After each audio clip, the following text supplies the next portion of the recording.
Vinash IAS KSಗೆ ಸ್ವಾಗತ. Polity PYQ marathon day 3ಗೆ ಅಲ್ಲಿ ನಾವು KS 2005ಗೆ ಸಂಬಂಧಪಟ್ಟಂಥ ಪಾಲಿಟಿ ಪ್ರಶ್ನೆಗಳನ್ನ ವಿಶ್ಲೇಷಣೆ ಮಾಡೋಣ. ಈಗಾಗಲೇ ನಾವು 1998 ಮತ್ತು 1999ಕ್ಕೆ ಸಂಬಂಧಪಟ್ಟಂಥ ಪಾಲಿಟಿ ಕ್ವಶನ್ಗಳನ್ನ ಡೇ 1 ಮತ್ತು 2ರಲ್ಲಿ ಡಿಸ್ಕಷನ್ ಮಾಡಿದ್ದೀವಿ. ಓಕೆ, ಈಗ ಫಸ್ಟ್ ಕ್ವಶನಿಂದ ಸ್ಟಾರ್ಟ್ ಮಾಡೋಣ. ಮೊದಲ ಪ್ರಶ್ನೆ, ದ್ವಿನಾಗರಿಕತೆ ಕಾಯಿದೆ 2003 ಇದು ಅರ್ಹ ವ್ಯಕ್ತಿಗೆ ಕೊಡಮಾಡುವ ಅವಕಾಶವೇನು ಅನ್ನುವಂಥದ್ದು ಪ್ರಶ್ನೆ. ಇಲ್ಲಿ ನೋಡಿ, ಇದನ್ನು ನಾಗರಿಕತೆ ತಿದ್ದುಪಡಿ ಕಾಯಿದೆ ಅಂತ ಇರ್ಬೋದು, ದ್ವಿನಾಗರಿಕತೆ ಅಂತ ಹೆಸರು ಈ ಕಾಯ್ದೆಗೆ ಇರಲಿಲ್ಲ. ಆದರೆ ಪ್ರಶ್ನೆ ಪತ್ರಿಕೆಯಲ್ಲಿ ಈ ರೀತಿಯಾಗಿ ಕೊಟ್ಟರು ಗೊತ್ತಿಲ್ಲ. ಓಕೆ, ಆದರೆ ಈ ನಾಗರಿಕತೆ ತಿದ್ದುಪಡಿ ಕಾಯ್ದೆ 2003ರಲ್ಲಿ ಏನು ಮಾಡ್ತಾರೆ ಅಂತಂದರೆ ಒಂದು ಹೊಸ ಪ್ರೊವಿಷನನ್ನು ಆ್ಯಡ್ ಮಾಡ್ತಾರೆ. ಅದನ್ನು ಏನಂತ ಕರಿತೀವಿ, OCI, overseas citizens of India, citizens of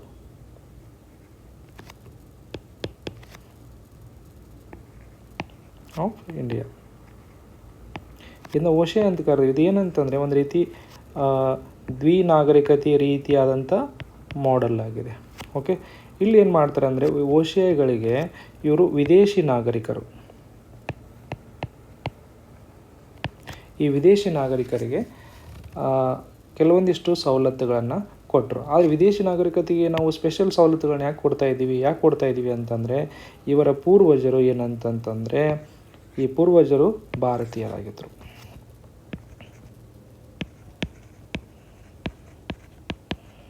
ಅಂದರೆ ಭಾರತೀಯ ಮೂಲದ ವಿದೇಶಿ ನಾಗರಿಕರಿಗೆ ಕೆಲವೊಂದು ಸವಲತ್ತುಗಳನ್ನು ಈ ಕಾಯ್ದೆ ತಿದ್ದುಪಡಿ ಕಾಯ್ದೆಯಲ್ಲಿ ನೀಡಲಾಯಿತು. ಆ ಸವಲತ್ತು ಯಾವುದು ಅನ್ನೋದನ್ನು ಈ ಪ್ರಶ್ನೆಯಲ್ಲಿ ನಾವು ನೋಡೋಣ. ಒಂದನೇ ಪ್ರಶ್ನೆ, ಇದು ಆಪ್ಷನಲ್ಲಿ ಏನಿದೆ, ಅನಿರ್ದಿಷ್ಟ ಕಾಲದವರೆಗೆ ವಾಸಿಸಬಹುದು. ಎರಡನೇದು ಏನು ಅಂತಂತಂದರೆ ಮತದಾನ ಮಾಡಬಹುದು. ಮೂರನೇದು ಸಾರ್ವಜನಿಕ ಕ್ಷೇತ್ರಕ್ಕೆ ಸ್ಪರ್ಧಿಸುವ ಅವಕಾಶ. ನಾಲ್ಕನೇದು 500 ಕೋಟಿ ಕೊಟ್ಟು ಸಿಟಿಜನ್ಶಿಪ್ ಪಡೆಯುವ ಅವಕಾಶ. ಇಲ್ಲಿ ನೋಡಿ, ಮತದಾನ ಮಾಡುವುದು ಏನಂತಂದರೆ it is only for citizens, ನಾಗರಿಕರಿಗೆ ಮಾತ್ರ ಇದೆ, ವಿದೇಶಿ ನಾಗರಿಕರಿಗೆ ಇಲ್ಲ. ಅವರು ಭಾರತೀಯ ಮೂಲದವರು ಆಗಿರ್ಬೋದು, ಆದರೆ ವಿದೇಶಿ ನಾಗರಿಕರಾಗಿದ್ದರೆ ಅವರಿಗೆ ಮತದಾನ ಮಾಡ್ತಕ್ಕಂಥ ಅವಕಾಶವನ್ನು ಇಲ್ಲ. ಓಕೆ, ಇನ್ನು ಚುನಾವಣೆಗಳಲ್ಲಿ ಸ್ಪರ್ಧೆ ಮಾಡುವಂಥದ್ದಾಗಲಿ ಯಾವುದೇ ಸಾರ್ವಜನಿಕ ಕ್ಷೇತ್ರದಲ್ಲಿ ಸ್ಪರ್ಧೆ ಮಾಡ್ತಕ್ಕಂಥದ್ದು ಅದು ಕೂಡ ಕೇವಲ ನಾಗರಿಕರಿಗೆ ಮಾತ್ರ ಅವಕಾಶವಿದೆ. ಹೀಗಾಗಿ ಏನಾಗುತ್ತೆ, B ಮತ್ತು C ನಮಗೆ ಕ್ಯಾನ್ಸಲ್ ಆಗುತ್ತೆ. ಅದಾದಮೇಲೆ ಏನು ಅಂತಂತಂದರೆ ಭಾರತೀಯ ನಾಗರಿಕತೆಯನ್ನು ಪಡೆದುಕೊಳ್ಳಲಿಕ್ಕೆ ಪ್ರೊವಿಷನ್ಸ್ ಏನಿದೆ, ಎಲ್ಲಿ ಯಾವ ಭಾಗದಲ್ಲಿ ಬರುತ್ತೆ, ಭಾಗ 2. ಓಕೆ, ಇದರಲ್ಲಿ 5ರಿಂದ 11 ಏನು ವಿಧಿಗಳಿವೆ, ಆ ವಿಧಿಗಳಲ್ಲಿ ಭಾರತೀಯ ಪೌರತ್ವವನ್ನು ಪಡೆದುಕೊಳ್ಳುವಂಥ ರೀತಿಗಳ ಬಗ್ಗೆಯೂ ಎಕ್ಸ್ಪ್ಲೇನ್ ಮಾಡಿದ್ದಾರೆ. ಓಕೆ, ಅಲ್ಲಿ ನಿಬಂಧನೆಗಳನ್ನು ಕೊಟ್ಟಿದ್ದಾರೆ. ಅಲ್ಲಿ ಏನಂತಂತಂದರೆ ನಮ್ಮ ಭಾರತೀಯ ನಾಗರಿಕತೆಗೆ ಸಂಬಂಧಪಟ್ಟಂಗೆ ಕೇವಲ ದುಡ್ಡಿನ ಮುಖಾಂತರ ಅವಕಾಶ ಇಲ್ಲ. ಹಾಗಾಗಿ ಇದರ ಉತ್ತರ ಏನಾಗುತ್ತೆ, A, ಭಾರತದಲ್ಲಿ ಅನಿರ್ದಿಷ್ಟ ಕಾಲದವರೆಗೆ ವಾಸಿಸಬಹುದು. ಎರಡನೇ ಪ್ರಶ್ನೆ, ಸೇಪೋಲಜಿ ಎಂಬ ಪದ ಯಾವುದಕ್ಕೆ ಸಂಬಂಧಿಸಿದೆ? ರಾಜಕೀಯ ಪಕ್ಷಗಳಿಗೆ ಸಂಬಂಧಪಟ್ಟಂಥ ಶಾಸ್ತ್ರವನ್ನಂತ ಏನಂತ ಕರಿತೀವಿ, ರಾಜಕೀಯ ಶಾಸ್ತ್ರ ಅಂತ ಕರಿತೀವಿ. ಇನ್ನು ಒತ್ತಡದ ಗುಂಪುಗಳು, ಪ್ರೆಷರ್ ಗ್ರೂಪ್ಸ್, ಹಿತಾಸಕ್ತಿ ಗ್ರೂಪ್ಗಳಂತಲೂ ಕೂಡ ಕರಿತೀವಿ. ಈ ಸೇಪೋಲಜಿ ಅನ್ನುವಂಥ ಪದ ಯಾವುದಕ್ಕೆ ಸಂಬಂಧಪಟ್ಟಿದೆ ಅಂತಂದರೆ ಚುನಾವಣೆಗಳಿಗೆ ಸಂಬಂಧಪಟ್ಟಿದೆ. ಚುನಾವಣೆಗಳಲ್ಲಿ ನಡೀತಕ್ಕಂಥ ಅಭಿಪ್ರಾಯ, ಅದರಲ್ಲಿ ರೀತಿಯ ಜನರು ವಿಚಾರ ಮಾಡ್ತಕ್ಕಂಥ ರೀತಿ, ಮತದಾನ ಮಾಡ್ತಕ್ಕಂಥ ರೀತಿಗಳ ಅಧ್ಯಯನ ಮಾಡ್ತಕ್ಕಂಥ, ಒಟ್ಟಾರೆ ಚುನಾವಣೆಯನ್ನು ಅಧ್ಯಯನ ಮಾಡ್ತಕ್ಕಂಥ ಶಾಸ್ತ್ರ ಏನಂತ ಕರೀತಾರೆ ಅಂದರೆ ಸೇಪೋಲಜಿ ಅಂತ ಕರೀತಾರೆ. ಆದರೆ ಈ ಸೇಪೋಲಜಿ ಅಂತಕ್ಕಂಥದ್ದು ಯಾವುದರ ಭಾಗ, ರಾಜಕೀಯ ಶಾಸ್ತ್ರದ ಒಂದು ಭಾಗ. ಓಕೆ, ಒಂದು ಸಣ್ಣ ಏನಂತ ಸೆಕ್ಷನ್ ಅಂತ ನೀವು ಕರಿಬೋದು. ಓಕೆ, ಸೇಪೋಲಜಿ ಏನಂತಂದರೆ ಚುನಾವಣೆಗಳಿಗೆ ಸಂಬಂಧಿಸಿದೆ. ಮೂರನೇ ಪ್ರಶ್ನೆ, ಸಂಸದೀಯ ರೂಪದ ಸರ್ಕಾರದಲ್ಲಿ ಸಚಿವ ಮಂಡಳಿ ಅಥವಾ ಸಚಿವ ಸಂಪುಟವು ಯಾರಿಗೆ ಜವಾಬ್ದಾರವಾಗಿರುತ್ತದೆ?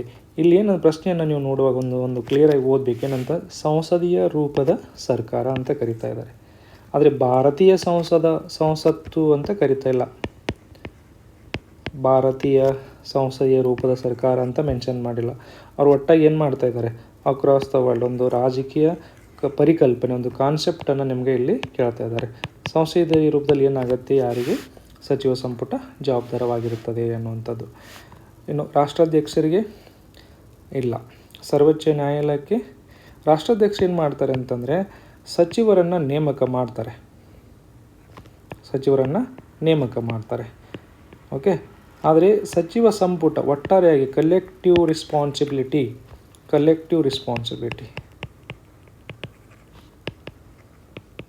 ಓಕೆ, ಸಾಮೂಹಿಕ ಜವಾಬ್ದಾರಿ ಅಂತ ಏನು ಕರಿತೀವಿ ನಾವು. ನಮ್ಮ ಸಂವಿಧಾನದ ಯಾವ ವಿಧಿಯಲ್ಲಿ ಮೆನ್ಷನ್ ಮಾಡಿದ್ದಾರೆ ಸರ್? ಇದನ್ನು 75(3) ಮೆನ್ಷನ್ ಮಾಡಿದ್ದಾರೆ. ಓಕೆ, ಇದನ್ನು ನಾವು ಸ್ಪೆಸಿಫಿಕ್ಲಿ ನೋಡೋಣ. ಅದಕ್ಕಿಂತ ಮುಂಚಿತವಾಗಿ ರಾಷ್ಟ್ರಾಧ್ಯಕ್ಷರು ಏನು ಮಾಡ್ತಾರೆ, ಸಚಿವರನ್ನು ನೇಮಕ ಮಾಡ್ತಾರೆ. ಸರ್ವೋಚ್ಚ ನ್ಯಾಯಾಲಯದ ಕಾರ್ಯ ಏನು? ಈ ಸಚಿವರ ನೇಮಕ, ಚುನಾವಣೆ ಇವೆಲ್ಲವೂ ಸಂವಿಧಾನದ ಪ್ರಕಾರವಾಗಿ ನಡೀತಾ ಇದ್ದಾವೆ ಇಲ್ವಾ ಅನ್ನೋದನ್ನು ಪರಿಶೀಲನೆ ಮಾಡ್ತಕ್ಕಂಥದ್ದು. ಇನ್ನು ಪ್ರಧಾನಮಂತ್ರಿಗಳು ಕೂಡ ಸಚಿವ ಮಂಡಳಿಯ ಭಾಗ ಆಗಿದ್ದಾರೆ. ಓಕೆ, ಅವರು head of the council of ministers. ಹಾಗಾಗಿ ಉಳಿತಕ್ಕಂಥ ಆಪ್ಷನ್ ಏನು ಸರ್ ಇಲ್ಲಿ? ಸಂಸದೀಯ ರೂಪದ ಸರ್ಕಾರ ಯಾವುದಕ್ಕೆ ಜವಾಬ್ದಾರಿಯನ್ನು ಹೊಂದಿರುತ್ತೆ? ಸಂಸತ್ತಿಗೆ ಹೊಂದಿರುತ್ತೆ. ಆದರೆ ಭಾರತದಲ್ಲಿ ಏನಂತಂತಂದರೆ ಭಾರತೀಯ ಸಚಿವ ಸಂಪುಟ, ಕೇಂದ್ರ ಸಚಿವ ಸಂಪುಟ ಯಾವುದಕ್ಕೆ ಕಲೆಕ್ಟಿವ್ ರೆಸ್ಪಾನ್ಸಿಬಿಲಿಟಿಯನ್ನು ಹೊಂದಿದೆ? ಲೋಕಸಭೆಗೆ ಮಾತ್ರ. ರಾಜ್ಯಸಭೆಗೆ ಅಲ್ಲ. ಇಲ್ಲಿ ನೋಡಿ, ಈ ಆಪ್ಷನ್ಗಳನ್ನು ನಾನು ರಾಷ್ಟ್ರಾಧ್ಯಕ್ಷರು, ರಾಜ್ಯಸಭೆ,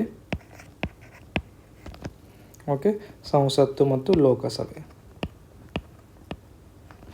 ಭಾರತೀಯ ಸಂಸದೀಯ ರೂಪದ ಸರ್ಕಾರ ಅಂತ ನಾನು ಇಲ್ಲಿ ಭಾರತೀಯ ಅಂತ ಆ್ಯಡ್ ಮಾಡಿದರೆ ಅವಾಗ ಉತ್ತರ ಏನಾಗುತ್ತೆ ಸರ್? ಅವಾಗತ್ತೆ ಲೋಕಸಭೆ ಆಗುತ್ತೆ. Next question. Doctor B R Ambedkar ಅವರು ಯಾವ ವಿಧಿಯನ್ನು ಭಾರತೀಯ ಸಂವಿಧಾನದ ಆತ್ಮ ಎಂದು ಪರಿಗಣಿಸಿದರು? 13B ಯಾವುದಕ್ಕೆ ಸಂಬಂಧಪಟ್ಟಿದೆ ಪ್ರಶ್ನೆ? ಇದು ವಿಧಿ. ಎಸ್, ಇದನ್ನು ಸಾಮಾನ್ಯವಾಗಿ ನಾವು ನ್ಯಾಯಾಂಗ ವಿಮರ್ಶೆ ಅಂತ ಏನು ಕರಿತೀವಿ ಅದಕ್ಕೆ ಸಂಬಂಧಪಟ್ಟಿದೆ. ಆದರೆ ನ್ಯಾಯಾಂಗ ವಿಮರ್ಶೆ ಅಂತಕ್ಕಂಥ ಪದವನ್ನು ಎಲ್ಲಿಯೂ ಕೂಡ ಸಂವಿಧಾನದಲ್ಲಿ ಬಳಸಿಲ್ಲ. ಇಲ್ಲೇನಂದ್ರೆ 13B ಏನು ಹೇಳುತ್ತೆ ಅಂತಂತಂದರೆ ಕಾನೂನುಗಳು, ಕಾರ್ಯಾಂಗ ರಚನೆ ಸಂಸತ್ತು ರಚನೆ ಮಾಡ್ತಕ್ಕಂಥ ಕಾನೂನುಗಳು ಫಂಡಮೆಂಟಲ್ ರೈಟ್ಸನ್ನು ಉಲ್ಲಂಘನೆ ಮಾಡಿದರೆ ಆ ಕಾನೂನುಗಳು ಏನಾಗ್ತವೆ? ಅಸಿಂಧು ಅಂತ ಕರೀತಾರೆ. ಅಂದರೆ ಫಂಡಮೆಂಟಲ್ ರೈಟ್ಗಳನ್ನು ಉಲ್ಲಂಘನೆ ಮಾಡುವಂತಿಲ್ಲ. ಓಕೆ, ಸೊ ಎಲ್ಲಿಯೂ ಕೂಡ ನ್ಯಾಯಾಂಗ ವಿಮರ್ಶೆ ಅನ್ನುವಂಥ ಪದವನ್ನು ಬಳಸಿಲ್ಲ. ಇನ್ನು ನಿಮಗೆಲ್ಲರಿಗೂ ಗೊತ್ತಿರೋ ಹಾಗೆ ವಿಧಿ 25 ಯಾವುದಕ್ಕೆ ಸಂಬಂಧಪಟ್ಟಿದೆ? ವಿಧಿ 25 ಯಾವುದಕ್ಕೆ ಸಂಬಂಧಪಟ್ಟಿದೆ? ಗುಡ್, ಧಾರ್ಮಿಕ ಸ್ವಾತಂತ್ರ್ಯಕ್ಕೆ ಸಂಬಂಧಪಟ್ಟಿದೆ.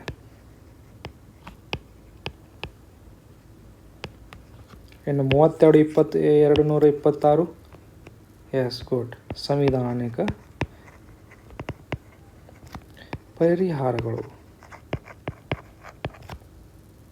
ಇದು 32 ಸುಪ್ರೀಂ ಕೋರ್ಟಿಗೆ ಸಂಬಂಧಪಟ್ಟರೆ 226 ಹೈಕೋರ್ಟಿಗೆ ಸಂಬಂಧಪಟ್ಟಿದೆ. ಓಕೆ, ಇಲ್ಲಿ ಈ ಸಂವಿಧಾನಿಕ ಪರಿಹಾರಗಳು ಏನು ಹೇಳ್ತವೆ ಅಂತಂತಂದರೆ ಫಂಡಮೆಂಟಲ್ ರೈಟ್ಸ್, ಮೂಲಭೂತ ಹಕ್ಕುಗಳನ್ನು ರಕ್ಷಣೆ ಮಾಡಲಿಕ್ಕೆ ನಾವು ಏನು ಮಾಡ್ಬೋದು ಅಂತಂದರೆ ಸುಪ್ರೀಂ ಕೋರ್ಟ್ವರೆಗೂ ಅರ್ಜಿಯನ್ನು ಕೊಡ್ಬೋದು. ಸುಪ್ರೀಂ ಕೋರ್ಟಲ್ಲಿ ನೇರವಾಗಿ ಅರ್ಜಿಯನ್ನು ಕೊಡ್ಬೋದು. ಅಂದರೆ ಈ ಫಂಡಮೆಂಟಲ್ ಮೂಲಭೂತ ಹಕ್ಕುಗಳನ್ನ ರಕ್ಷಣೆ ಮಾಡ್ತಕ್ಕಂಥ ಹಕ್ಕು ಕೂಡ ಒಂದು ಮೂಲಭೂತ ಹಕ್ಕು. ಈ ಎಲ್ಲ ಹಕ್ಕುಗಳನ್ನ ರಕ್ಷಣೆ ಮಾಡಲಿಕ್ಕೆ ಫಂಡಮೆಂಟಲ್ ಆಗಿರುವಂಥದ್ದು, ಮೂಲವಾಗಿರೋದೇನು? ಆರ್ಟಿಕಲ್ ವಿಧಿ 32. ಆ ಕಾರಣಕ್ಕಾಗಿ ಡಾಕ್ಟರ್ ಬಿ ಆರ್ ಅಂಬೇಡ್ಕರ್ ಅವರು ಈ ವಿಧಿಯನ್ನು ಏನಂತ ಕರೀತಾರೆ? ಸಂವಿಧಾನದ ಆತ್ಮ ಮತ್ತು ಹೃದಯ ಮತ್ತು ಆತ್ಮ ಅಂತ ಕರೀತಾರೆ. ಹೃದಯ ಮತ್ತು ಆತ್ಮ ಅಂತ ಕರೀತಾರೆ. ಇಲ್ಲಿ ಆತ್ಮ ಅನ್ನುವಂಥ ಪದ ಮಾತ್ರ ಬಳಸಿದ್ದಾರೆ. That is ಆಕ್ಸೆಪ್ಟೇಬಲ್. ಓಕೆ, ನಿಮಗೆ ಗೊತ್ತಾಯಿತು ಅಂದ್ಕೊತೀನಿ ಯಾಕೆ ಈ ಪರ್ಟಿಕ್ಯುಲರ್ ಆರ್ಟಿಕಲ್ 32 ಆತ್ಮ ಅಂತ ಕರೆದ್ರು ಅಂತ. ಓಕೆ, ನಿಮಗೆ ರೀಸನ್ ಗೊತ್ತಾಯ್ತು, ಒಂದು ಸರಿ ರೀಸನ್ ಗೊತ್ತಾಯಿತು ಅಂತಂದರೆ ಅದನ್ನು ನೀವು ಏನಂತಂದರೆ ನೆನಪು ಹಾರೋದಿಲ್ಲ. ಇಲ್ಲೇ ಇನ್ನೊಂದು ಏನು ಹೇಳಬೇಕು ಇಷ್ಟಪಡ್ತೀನಿ ಅಂತಂದರೆ 2005ರಲ್ಲಿ ಈ ಪ್ರಶ್ನೆ ಬಂದಿದೆಯಲ್ಲ, ಇಲ್ಲಿ ಕೊಟ್ಟಂಥ ಎಲ್ಲ ವಿಧಿಗಳು ಕೂಡ very important. These all are HYT topics, high ಯೀಲ್ಡಿಂಗ್ topics ಅಥವಾ 5 ಸ್ಟಾರ್ ಟಾಪಿಕ್ಸ್. ಅಂದರೆ ಒಂದೇ ವರ್ಷದಲ್ಲಿ ಬೇರೆ ಬೇರೆ ಎಕ್ಸಾಮ್ಗಳಲ್ಲಿ ಇವೆಲ್ಲ ಟಾಪಿಕ್ ಮೇಲೂ ಕ್ವಶನ್ ಬರ್ತಕ್ಕಂಥ ಸಾಧ್ಯತೆ ಇರುತ್ತೆ. ನೆಕ್ಸ್ಟ್ ಕ್ವಶನ್, ಒಂದು ರಾಜ್ಯದ ಗಡಿ ರೇಖೆಗಳನ್ನು ಬದಲಾಯಿಸಲು ಭಾರತೀಯ ಸಂವಿಧಾನವು ಈ ಕೆಳಕಂಡ ರೀತಿಯಲ್ಲಿ ಅವಕಾಶ ಮಾಡಿಕೊಟ್ಟಿದೆ. ಓಕೆ, ಸೊ ನಮಗೆ ರಾಜ್ಯಗಳ ಗಡಿ ಬದಲಾಯಿಸಲು ಅಂತಂದಾಗ ಸಡನ್ನಾಗಿ ಏನು ನೆನಪಾಗಬೇಕು ಸರ್? ಭಾಗ 1. ಅದರಲ್ಲಿ ಯಾವ್ಯಾವ ವಿಧಿಗಳು ನೆನಪಾಗಬೇಕು ನಮಗೆ? ಭಾಗ 1ರಲ್ಲಿ ಎಷ್ಟು ವಿಧಿಗಳು, ಯಾವ್ಯಾವ ವಿಧಿ ಬರ್ತಾವೆ? ವಿಧಿ 1ರಿಂದ 4. ಆದರೆ ಗಡಿ ಬದಲಾವಣೆಗೆ ಸಂಬಂಧಪಟ್ಟಂಗೆ ಯಾವ್ಯಾವ ವಿಧಿಗಳು ನಮಗೆ ಉಪಯೋಗ ಆಗ್ತವೆ? ವಿಧಿ 3 ಮತ್ತು 4. Okay, good. ಅದರಲ್ಲಿ ನೇರವಾಗಿ ಗಡಿ ಬದಲಾವಣೆಗೆ ಸಂಬಂಧಪಟ್ಟದ್ದು ವಿಧಿ 3. Okay, good. ಇನ್ನು ಕೊಟ್ಟಂಥ ಆಪ್ಷನ್ಗಳನ್ನ ನೋಡೋಣ. ಸಂಸತ್ತಿನ ಎರಡೂ ಸದನಗಳಲ್ಲಿ ಸರಳ ಬಹುಮತದಿಂದ, ಎರಡೂ ಸದನಗಳಲ್ಲಿ ರಾಜ್ಯಸಭೆಯಲ್ಲಿ ಸರಳ ಬಹುಮತದಿಂದ ರಾಜ್ಯದ ಗಡಿಯನ್ನು ನಾವು ಬದಲಾವಣೆ ಮಾಡ್ತಾ ಇದ್ದೀವಿ.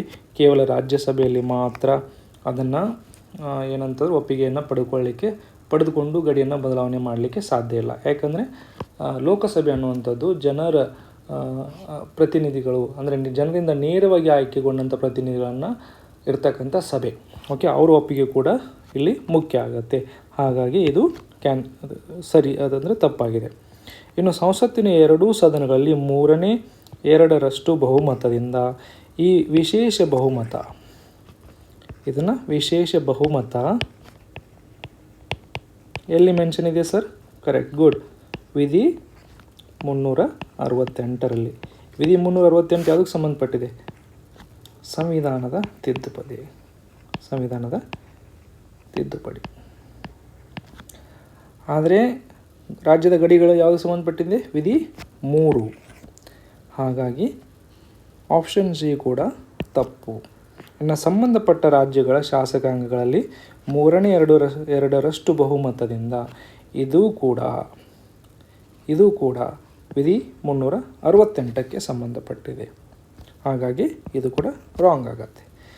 ಇನ್ನು ಈ ಸಂಸತ್ತಿನ ಎರಡೂ ಸದನಗಳಲ್ಲಿ ಸರಳ ಬಹುಮತದಿಂದ ಅನ್ನುವಂಥದ್ದು ವಿಧಿ 3ರಲ್ಲಿ ಇದೆ. ಓಕೆ, ಏನಾಗುತ್ತೆ ಅಂತಂದರೆ ನೀವು ರಾಜ್ಯದ ಗಡಿಯನ್ನು ಬದಲಾವಣೆ ಮಾಡಬೇಕು ಅಂತ ಕೇಂದ್ರ ನಿರ್ದೇಶಿಸಿದ ನಂತರ ಆವಾಗ ಏನು ಮಾಡಬೇಕು ಅಂತಂದರೆ ಸಚಿವ ಸಂಪುಟ ಏನು ಮಾಡುತ್ತೆ? ರಾಷ್ಟ್ರಪತಿಗಳಿಂದ ಪೂರ್ವಾನುಮತಿಯನ್ನು ಪಡೆಯಲಿಕ್ಕೆ ಕಳಿಸುತ್ತೆ. ಆ ಸಂದರ್ಭದಲ್ಲಿ ರಾಷ್ಟ್ರಪತಿಗಳು ಆ ಮಸೂದೆಯನ್ನು ರಾಜ್ಯದ ವಿಧಾನಸಭೆಗೆ ಕಳಿಸ್ತಾರೆ. ಓಕೆ, ವಿಧಾನಸಭೆ ಅದಕ್ಕೆ ಸಂಬಂಧಪಟ್ಟಂಗೆ ಏನಂತಂದರೆ ತನ್ನ ಅಭಿಪ್ರಾಯವನ್ನು ರಾಷ್ಟ್ರಪತಿಗಳಿಗೆ ಸಲ್ಲಿಸುತ್ತೆ.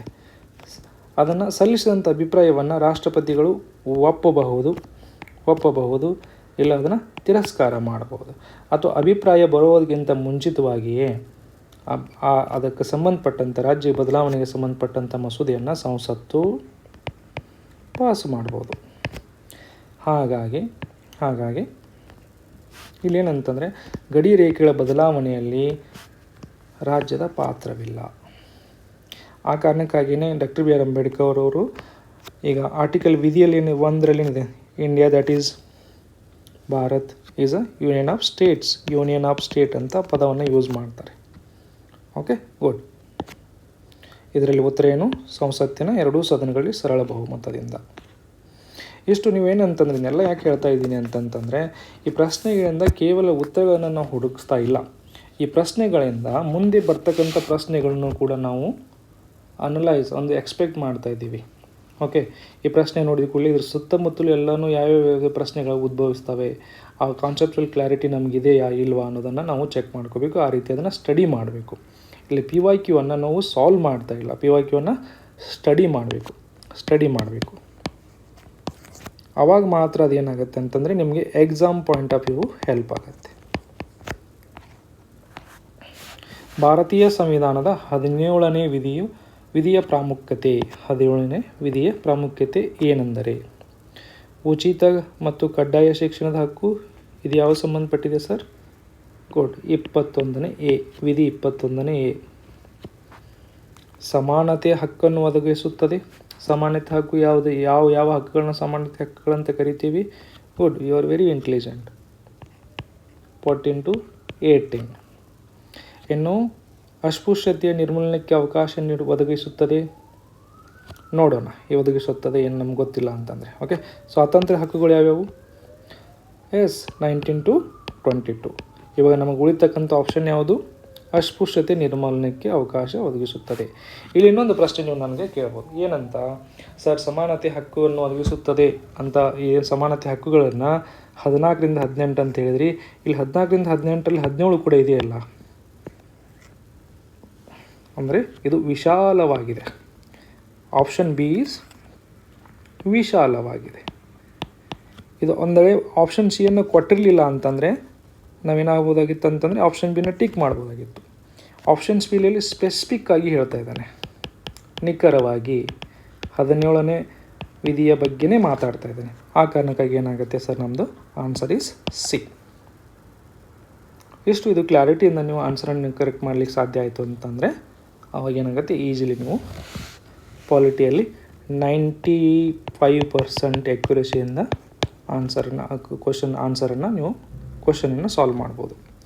ಓಕೆ, ಬಟ್ ಇಲ್ಲೇನು ಅಂತಂತಂದರೆ again I am telling you, ವಿಧಿ 21A 14ರಿಂದ 18, 19ರಿಂದ 22 ಇರ್ತಕ್ಕಂಥ ಈ ವಿಧಿಗಳು ಏನಂತಂದರೆ ಈ ಎಲ್ಲ ವಿಧಿಗಳು ಕೂಡ ವೆರಿ ಇಂಪಾರ್ಟೆಂಟ್ 5 ಸ್ಟಾರ್ ಟಾಪಿಕ್ಸ್.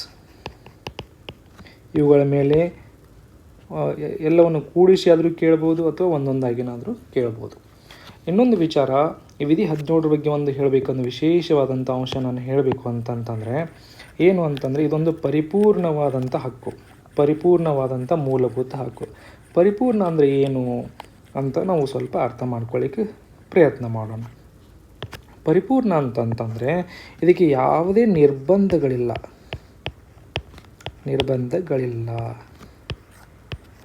ವಿಧಿ 17 ಒಂದು ಪರಿಪೂರ್ಣ ಹಕ್ಕು.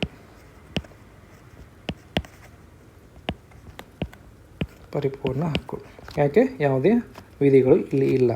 ಅದರ ಜೊತೆಗೆ ನಾವು ಫಂಡಮೆಂಟಲ್ ರೈಟ್ಸನ್ನು ಓದ್ತಕ್ಕಂಥ ಸಂದರ್ಭದಲ್ಲಿ ಯಾವ ಪಾಠಲ್ಲಿ ಬರುತ್ತೆ? ಭಾಗ 3, ಮೂಲಭೂತ ಹಕ್ಕುಗಳು, ಫಂಡಮೆಂಟಲ್ ರೈಟ್ಸ್. ವಿಧಿ 12ರಿಂದ ಎಲ್ಲಿವರೆಗೆ? ಗುಡ್, ವಿಧಿ 35ರವರೆಗೆ. ವಿಧಿ 12 ಏನು ಮಾಡುತ್ತೆ? ಡೆಫಿನೇಷನ್ ಆಫ್ ಸ್ಟೇಟ್ ಅಥವಾ ಪ್ರಭುತ್ವದ ವ್ಯಾಖ್ಯಾನ ಅಥವಾ ರಾಜ್ಯತ್ವದ ವ್ಯಾಖ್ಯಾನ. ಓಕೆ, ವ್ಯಾಖ್ಯಾನ. ಇನ್ನು ವಿಧಿ 13 ಏನು ಹೇಳುತ್ತೆ? ಈ ಸ್ಟೇಟ್ ಇದೆಯಲ್ಲ ಅಥವಾ ಪ್ರಭುತ್ವ ರಾಜ್ಯತ್ವ ಇದೆಯಲ್ಲ, ಇದೇನು ಮಾಡಬಾರ್ದು ಅಂತಂತಂದರೆ ಫಂಡಮೆಂಟಲ್ ರೈಟ್ಸನ್ನು ವೈಲೇಟ್ ಮಾಡುವಂತಿಲ್ಲ ಅಂತ ಹೇಳುತ್ತೆ. ಅಂದರೆ ನಮ್ಮ ಫಂಡಮೆಂಟಲ್ ರೈಟ್ಸ್ಗಳು ಏನಂತಂದರೆ ಒಂದು ರೀತಿಯಲ್ಲಿ ಈ ರಾಜ್ಯತ್ವ ಪ್ರಭುತ್ವದ ಮೇಲೆ ಏನಂತಂದರೆ ರಿಸ್ಟ್ರಿಕ್ಷನನ್ನು ಹಾಕ್ತವೆ. ಈ ಸ್ಟೇಟ್ ಇದೆಯಲ್ಲ, ಈ ಪ್ರಭುತ್ವ ಇದೆಯಲ್ಲ, ಇದರಲ್ಲಿ ಏನಾಗುತ್ತೆ? ಸರ್ಕಾರ ಮತ್ತು ಸಂಸತ್ತು ಎಲ್ಲನೂ ಬರುತ್ತೆ. ಓಕೆ, ಆದರೆ ವಿಧಿ 17 ಏನಂತಂದರೆ ಇದು ಕೇವಲ ಸ್ಟೇಟ್ ಮೇಲೆ ಮಾತ್ರ ಅಥವಾ ಪ್ರಭುತ್ವದ ಮೇಲೆ ಮಾತ್ರ ಇದು ರಿಸ್ಟ್ರಿಕ್ಷನನ್ನು ಹಾಕೋದಿಲ್ಲ. ಜೊತೆಗೆ ಖಾಸಗಿ ವ್ಯಕ್ತಿಗಳ ಮೇಲೂ ಕೂಡ ಇದೇನು ಮಾಡುತ್ತೆ ಅಂತಂದರೆ ರಿಸ್ಟ್ರಿಕ್ಷನನ್ನು ಹಾಕತ್ತೆ. ಯಾರೂ ಕೂಡ ಅಸ್ಪೃಶ್ಯತೆಯನ್ನು ಆಚರಣೆ ಮಾಡುವಂತಿಲ್ಲ ಅಂತ. ಅಂದರೆ ಕೇವಲ ಸ್ಟೇಟಿಗೆ ಮಾತ್ರ ಹೇಳ್ತಾ ಇಲ್ಲ, ಅದು ಈವನ್ ಖಾಸಗಿ ವ್ಯಕ್ತಿಗಳ ಮೇಲೂ ಕೂಡ ಇದು ಹಕ್ಕು ಚಲಾವಣೆ ಆಗುತ್ತೆ. ಓಕೆ, ಈ ಎಲ್ಲ ದೃಷ್ಟಿಕೋನಗಳಿಂದ ಏನಂತ ಕರಿತೀವಿ ನಾವು? ಒಂದು ಪರಿಪೂರ್ಣ ಹಕ್ಕು ಅಂತ ವಿಧಿ 17 ನಾವು ಕರಿತೀವಿ. ಇಲ್ಲೇ ಇನ್ನೊಂದು ವಿಚಾರವನ್ನು ನಾವು ನೆನಪಿಟ್ಕೋಬೇಕು. ಏನು? ಅಸ್ಪೃಶ್ಯತೆ ಅನ್ನುವಂಥ ಪದವನ್ನು ಸಂವಿಧಾನದಲ್ಲಿ ಎಲ್ಲಿಯೂ ಕೂಡ ಏನು ಮಾಡಿದಾರೆ ಅಂತಂದರೆ ಡಿಫೈನ್ ಮಾಡಿಲ್ಲ, ಅದರ ವ್ಯಾಖ್ಯಾನವನ್ನು ನೀಡಿಲ್ಲ.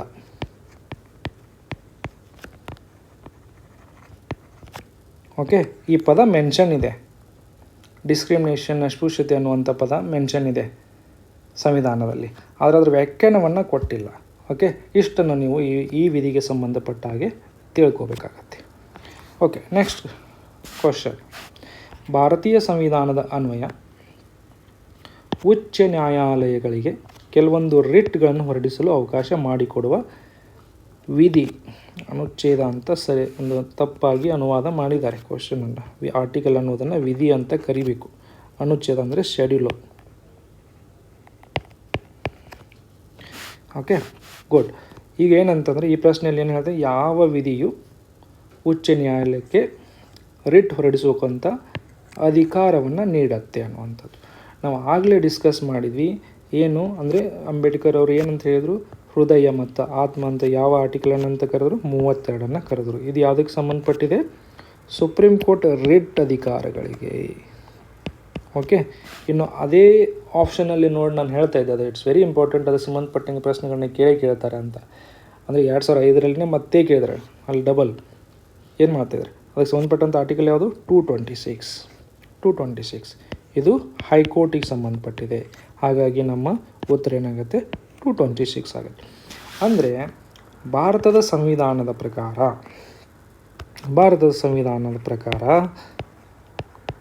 ರಿಟ್ಟನ್ನು ಹೊರಡಿಸ್ತಕ್ಕಂಥ ಅಧಿಕಾರ ಯಾರ್ಯಾರಿಗಿದೆ, ಒಂದು ಸುಪ್ರೀಂ ಕೋರ್ಟ್ ಮತ್ತು ಹೈಕೋರ್ಟ್. ಯಾವ ವಿಧಿ ಅನ್ವಯ, 32/226. ಓಕೆ, ಇಲ್ಲಿ ಒಂದು ಪ್ರಶ್ನೆ ಹುಟ್ಟುತ್ತೆ, ಕೆಳ ನ್ಯಾಯಾಲಯಗಳಿಗೆ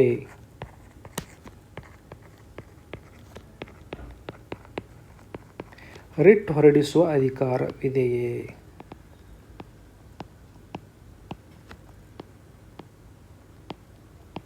ಅನ್ನುವಂಥದ್ದು ಪ್ರಶ್ನೆ. ಗೊತ್ತಿದೆಯಾ? ಗೊತ್ತಿದ್ರೆ ಕಮೆಂಟಲ್ಲಿ ಟೈಪ್ ಮಾಡಿ ಹೇಳಿ. ಓಕೆ, ಬಟ್ ನಾನೊಂದು ಸರಿ ಎಕ್ಸ್ಪ್ಲೇನ್ ಮಾಡಿಬಿಡ್ತೇನೆ ನಿಮಗೆ.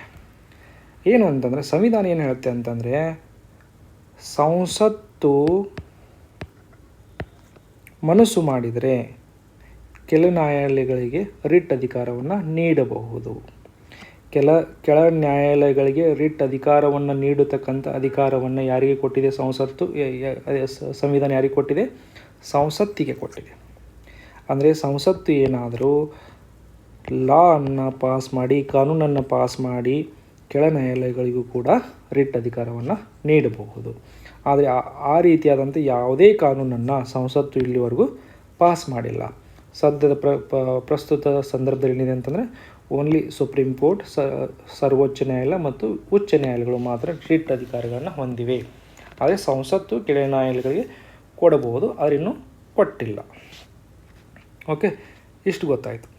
ಇನ್ನು ರಿಟ್ಗಳಿಗೆ ಸಂಬಂಧಪಟ್ಟ ಹಾಗೆ ನಾವು ಯಾವಾಗಲೂ ಏನು ಹೇಳ್ತೀವಿ ಅಂತಂದರೆ, ಅದನ್ನು ಇಲ್ಲಿ ಬರ್ತಕ್ಕಂಥ 5 ರಿಟ್ಗಳಿದಾವಲ್ಲ, habeas corpus, mandamus, certiorari, okay, prohibition,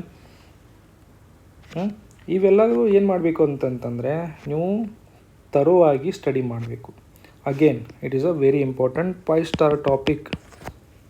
ಪದೇ ಕೇಳ್ತಾನೆ ಇರ್ತಾರೆ ಎಲ್ಲ ಎಕ್ಸಾಮ್ಸ್ಗಳಲ್ಲಿ. Okay, KAS, IAS, SDA, FDA, police constable, ಯಾವ ಬೇಕಾದ ಎಕ್ಸಾಮ್, ನೇಮ ಎಕ್ಸಾಮ್. ಓಕೆ, ಅಲ್ಲಿ ರಿಟ್ಗಳಿಗೆ ಸಂಬಂಧಪಟ್ಟಾಗೆ ಕ್ವಶನ್ಗಳು ಬಂದೇ ಬರ್ತದೆ. ಇವನ್ ಮೇನ್ಸಲ್ಲಿ ಕೂಡ ಪ್ರಶ್ನೆಗಳನ್ನ ಕೇಳ್ತಾರೆ, ಇಂಟರ್ವ್ಯೂವಲ್ಲಿ ಕೂಡ ಕೇಳ್ತಾರೆ ಸರ್. ಓಕೆ, ಆ ಕಾರಣಕ್ಕಾಗಿ ಈ ವಿಧಿಗಳನ್ನು ನೀವು ಚೆನ್ನಾಗಿ ಅರ್ಥ ಮಾಡಿಕೊಂಡು ಅದಕ್ಕಿರ್ತಕ್ಕಂಥ ಡಿಫ್ರೆನ್ಸ್ಗಳನ್ನು ಎಷ್ಟು ಕ್ಲಿಯರಾಗಿ ನೀವು ಸ್ಟಡಿ ಮಾಡಬೇಕಾಗತ್ತೆ. ದೆನ್ ನೆಕ್ಸ್ಟ್ ಕ್ವಶನ್, ಈ ಕೆಳಗಿನ ಯಾವ ಸಂದರ್ಭದಲ್ಲಿ ಸಂಸತ್ತು ಅಥವಾ ವಿಧಾನಸಭೆಯ ಸದಸ್ಯರೊಬ್ಬರನ್ನು ಪಕ್ಷಾಂತರದ ಆಧಾರದ ಮೇಲೆ ಅನರ್ಹಗೊಳಿಸಲು ಸಾಧ್ಯವಿಲ್ಲ? ಓಕೆ, ಅಂದರೆ ಅನರ್ಹಗೊಳಿಸಲಿಕ್ಕೆ ಸಾಧ್ಯ ಅಂತ ಕೇಳಕತ್ತಿಲ್ಲ ಅವರು, ಯಾವಾಗ ನಾವು ಅವ್ರನ್ನ ಅನರ್ಹಗೊಳಿಸಲು ಸಾಧ್ಯ ಇಲ್ಲ ಅನ್ನುವಂಥದ್ದು ಇಲ್ಲಿ ಪ್ರಶ್ನೆ. ಓಕೆ, ಇಲ್ಲಿ ಏನು ಅಂತಂತಂದರೆ, ನಮ್ಮ ಪಕ್ಷಾಂತರ ಕಾಯ್ದೆ ಅಂತ ಅಂದ ಕೂಡಲೇ ನಮಗೊಂದು 2-3 ಅಂಶಗಳು ಸಡನ್ನಾಗಿ ನೆನಪಾಗಬೇಕು. ಒಂದನೇದ್ದು, ಪಕ್ಷಾಂತರ ಕಾಯ್ದೆ ಅಂತಂದ ಕೂಡಲೇ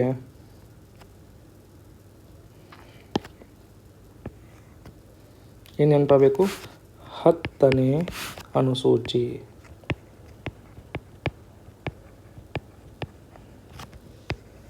ಎರಡನೇ ಅಂಶ ಏನು ನೆನಪಾಗಬೇಕು ಸರ್ ಮತ್ತೆ ನಮಗೆ? ಇದನ್ನು ಯಾವ ತಿದ್ದುಪಡಿಯ ಪ್ರಕಾರ? ಗುಡ್, 52ನೇ ತಿದ್ದುಪಡಿ. ಯಾವಾಗ? 1985. ಓಕೆ, ಇಷ್ಟು ಗೊತ್ತಾಯಿತು ನಮಗೆ. ಇವಾಗ ನೆಕ್ಸ್ಟ್ ಆಪ್ಷನ್ಸನ್ನು ನೋಡೋಣ. ಅವರು ತಮ್ಮ ಮೂಲ ರಾಜಕೀಯ ಪಕ್ಷದ ಸದಸ್ಯತ್ವವನ್ನು ಸ್ವಯಂ ಪ್ರೇರಿತರಾಗಿ ತ್ಯಜಿಸಿದಾಗ. ಓಕೆ, ಅವರು ತಮ್ಮ ಪಕ್ಷದ ವಿಪ್ ಉಲ್ಲಂಘಿಸಿ ಸದನದಲ್ಲಿ ಮತ ಚಲಾಯಿಸಿದಾಗ ಅಥವಾ ಮತದಾನದಿಂದ ದೂರ ಉಳಿದಾಗ. ವಿಪ್ ಉಲ್ಲಂಘನೆ ಮಾಡಿದಾಗ ಏನು ಮಾಡ್ತಾರೆ ಸರ್? ಆಬ್ವಿಯಸ್ಲಿ ಅನರ್ಹಗೊಳಿಸ್ತಾರೆ. ಹಾಗಾಗಿ ಸರಿಯಾದ ಉತ್ತರ ಅಲ್ಲ, ಸಾಧ್ಯವಿಲ್ಲ ಅಂತ ಕೇಳಿ. ಅಂದರೆ ಇಲ್ಲಿ ಸಾಧ್ಯವಿದೆ, ಇಲ್ಲಿನೂ ಕೂಡ ಸಾಧ್ಯವಿದೆ. ಓಕೆ, ಅವರು ಪಕ್ಷೇತರ ಅಭ್ಯರ್ಥಿಯಾಗಿ ಚುನಾವಣೆಯಲ್ಲಿ ಗೆದ್ದ ನಂತರ ಯಾವುದೇ ರಾಜಕೀಯ ಪಕ್ಷವನ್ನು ಸೇರಿದಾಗ ಅನರ್ಹತೆ ಸಾಧ್ಯವಿದೆ. ಹಾಗಾದರೆ ನಮಗೆ ಆನ್ಸರ್ ಏನು? ಡಿ. ಆದರೆ ಒಂದು ಸರಿ ಓದ್ಕೊಳ್ಳೋಣ. ಏನಂತಿದೆ? ಅವರ ಮೂಲ ರಾಜಕೀಯ ಪಕ್ಷವು ಮತ್ತೊಂದು ಪಕ್ಷದೊಂದಿಗೆ ವಿಲೀನಗೊಂಡಾಗ, ಅವರು ಆ ವಿಲೀನವನ್ನು ಒಪ್ಪಿಕೊಂಡಾಗ ಅವರನ್ನು ಅನರ್ಹಗೊಳಿಸಲು ಸಾಧ್ಯವಿಲ್ಲ. ಓಕೆ, ಇವಾಗ ಇವೆಲ್ಲ ಪಾಯಿಂಟ್ಸ್ಗಳನ್ನ ಎಲ್ಲಿಂದ ಕೊಟ್ಟಿದ್ದಾರೆ ಅಂತಂದರೆ, ಅವರು ನೇರವಾಗಿ ಇದೇನು 52ನೇ ತಿದ್ದುಪಡಿ 1985 ಇದೆಯಲ್ಲ, 10ನೇ ಅನುಸೂಚಿ ಇದೆಯಲ್ಲ, ಇಲ್ಲಿರ್ತಕ್ಕಂಥ ಇವು ಪಾಯಿಂಟ್ಸ್ಗಳೇ. ಇವು ಅನರ್ಹತೆಗೆ ಸಂಬಂಧಿಸಿದಂಥ ಅಂಶಗಳು. ಓಕೆ, ಇದೊಂದು ನಂತರ ವಿನಾಯಿತಿಯನ್ನು ಕೊಡುತ್ತೆ. ಇದೊಂದು ವಿನಾಯಿತಿ. ಗುಡ್. ನೆಕ್ಸ್ಟ್ ಕ್ವಶನ್ನ ನೋಡೋಣ. ಭಾರತೀಯ ಸಂವಿಧಾನದಲ್ಲಿ ವಯಸ್ಕ ಮತದಾನದ ಅವಕಾಶವನ್ನು ನಿಯಮಾಂಕ ಮಾಡುವ ತಿದ್ದುಪಡಿ ಮತ್ತು ವಿಧಿ ಅನುಕ್ರಮವಾಗಿ ಯಾವುವು ಅನ್ನುವಂಥದ್ದು ಪ್ರಶ್ನೆ. ಓಕೆ, ಇಲ್ಲೇನು ಮಾಡಿದ್ದಾರೆ ಅಂತಂದರೆ ಸ್ವಲ್ಪ ಇನ್ನೂ ಮೈಂಡ್ ಗೇಮ್, ಅಂದರೆ ಒಂದು ಸ್ವಲ್ಪ ಮೈಂಡ್ ಗೇಮ್ ಮಾಡಲಿಕ್ಕೆ ಪ್ರಯತ್ನ ಮಾಡಿದ್ದಾನೆ ಎಕ್ಸಾಮ್ನರ್. ಓಕೆ, ಇಲ್ಲಿ ನೋಡಿ 326. ಆಮೇಲೆ ಇಲ್ಲಿ ಸೀರಿಯಲ್ ಆಗಿ ತಿದ್ದುಪಡಿಗಳನ್ನು ಕೊಟ್ಟಿದ್ದಾರೆ. ಇಲ್ಲಿ ನಮಗೆ ಇದನ್ನು ಈ ಮತದಾನ ಇದೆಯಲ್ಲ, ಏನಾಗಿತ್ತು? ಮೂಲ ಸಂವಿಧಾನದಲ್ಲಿ 21 ವರ್ಷ ಅಂತ ಇತ್ತು ವೋಟ್ ಮಾಡಲಿಕ್ಕೆ. ಅದು ಇವಾಗ ಏನು ಮಾಡ್ತಾಯಿದ್ವಿ ನಾವು? 18ನೇ ವರ್ಷ ತುಂಬಿತು ಅಂತಂದರೆ 18 ವರ್ಷ ಆಗಿ ಒಂದು ದಿನ ಆದರೂ ಕೂಡ ನಾವು ವೋಟ್ ಹಾಕಲಿಕ್ಕೆ ಅರ್ಹರಾಗಿಬಿಡ್ತೀವಿ. ಸೊ ಇದನ್ನು ಏನು ಮಾಡಿ 21ರಿಂದ 18ಕ್ಕೆ ಯಾವಾಗ ರೆಡ್ಯೂಸ್ ಮಾಡಿದರು ಅಂತಂತಂದರೆ, ಯಾವ ಕಾಯ್ದೆ ಅಡಿಯಲ್ಲಿ ಅದನ್ನು ರೆಡ್ಯೂಸ್ ಮಾಡಿದರು ಅಂತಂತಂದರೆ 61ನೇ ತಿದ್ದುಪಡಿ ಕಾಯ್ದೆ. ಮತ್ತು ಇದನ್ನು 326 ಏನು ಮಾಡುತ್ತೆ? ಇದೊಂದು ಸಂವಿಧಾನಿಕ ಹಕ್ಕು, ಮತದಾನದ ಹಕ್ಕನ್ನು ಕೊಡುತ್ತೆ, ಸಾರ್ವತ್ರಿಕ ಮತದಾನದ ಹಕ್ಕು.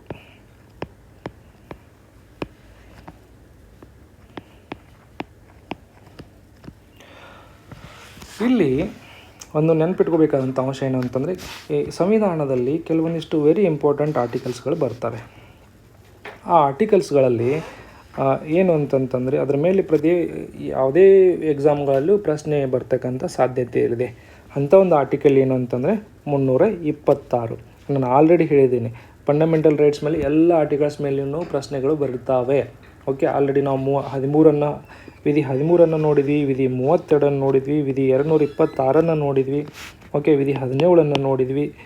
ಈ ಎಲ್ಲ ವಿಧಿಗಳ ಮೇಲೆ ಯಾವ ರೀತಿ ಬಂದಿದೆಯಲ್ಲ, ಅದೇ ರೀತಿ ಫಂಡಮೆಂಟಲ್ ರೈಟ್ಸನ್ನು ಅದಕ್ಕಿಂತ ಹೊರಗೆ ಬಂದ ನಂತರ ಇಂಪಾರ್ಟೆಂಟ್ ಆರ್ಟಿಕಲ್ಸ್ಗಳು ಯಾವ್ಯಾವು ಅಂತಂದರೆ ಇದು 326. ಮುಂದೆ ಹೋಗ್ತಾ ಇಂಪಾರ್ಟೆಂಟ್ ಆರ್ಟಿಕಲ್ಸ್ಗಳನ್ನು ನಾನು ಮೆನ್ಷನ್ ಮಾಡ್ತಾ ಹೋಗ್ತೀನಿ. ಅವುಗಳನ್ನು ನೀವು ಸರಿಯಾಗಿ ಓದ್ಕೊಂಡ್ರೆ ಒಳ್ಳೆಯದು. ಅದು ಎಕ್ಸಾಮಲ್ಲಿ ಡೆಫಿನೆಟಾಗಿ ಬರ್ತಕ್ಕಂಥ ಚಾನ್ಸಸ್ ಇರುತ್ತೆ. ಅದು 5 ಸ್ಟಾರ್ ಅಥವಾ HIT ಅಂತ ನೀವು ಕರಿಬೋದು. ಅದರ ಜೊತೆಗಾಗಿ ನಾನು ಆಲ್ರೆಡಿ ಹೇಳಿದೆ, ಪಕ್ಷಾಂತರ ಕಾಯ್ದೆ ಅಂತಂದ್ಕೊಂಡು ನಿಮಗೇನು 10ನೇ ಅನುಸೂಚಿ. ಓಕೆ, ಆದಮೇಲೆ ಏನಿದೆ, ನಾನು 52ನೇ ತಿದ್ದುಪಡಿ 1985 ಅಂತ ನೆನಪಿರಬೇಕು ಅಂತ.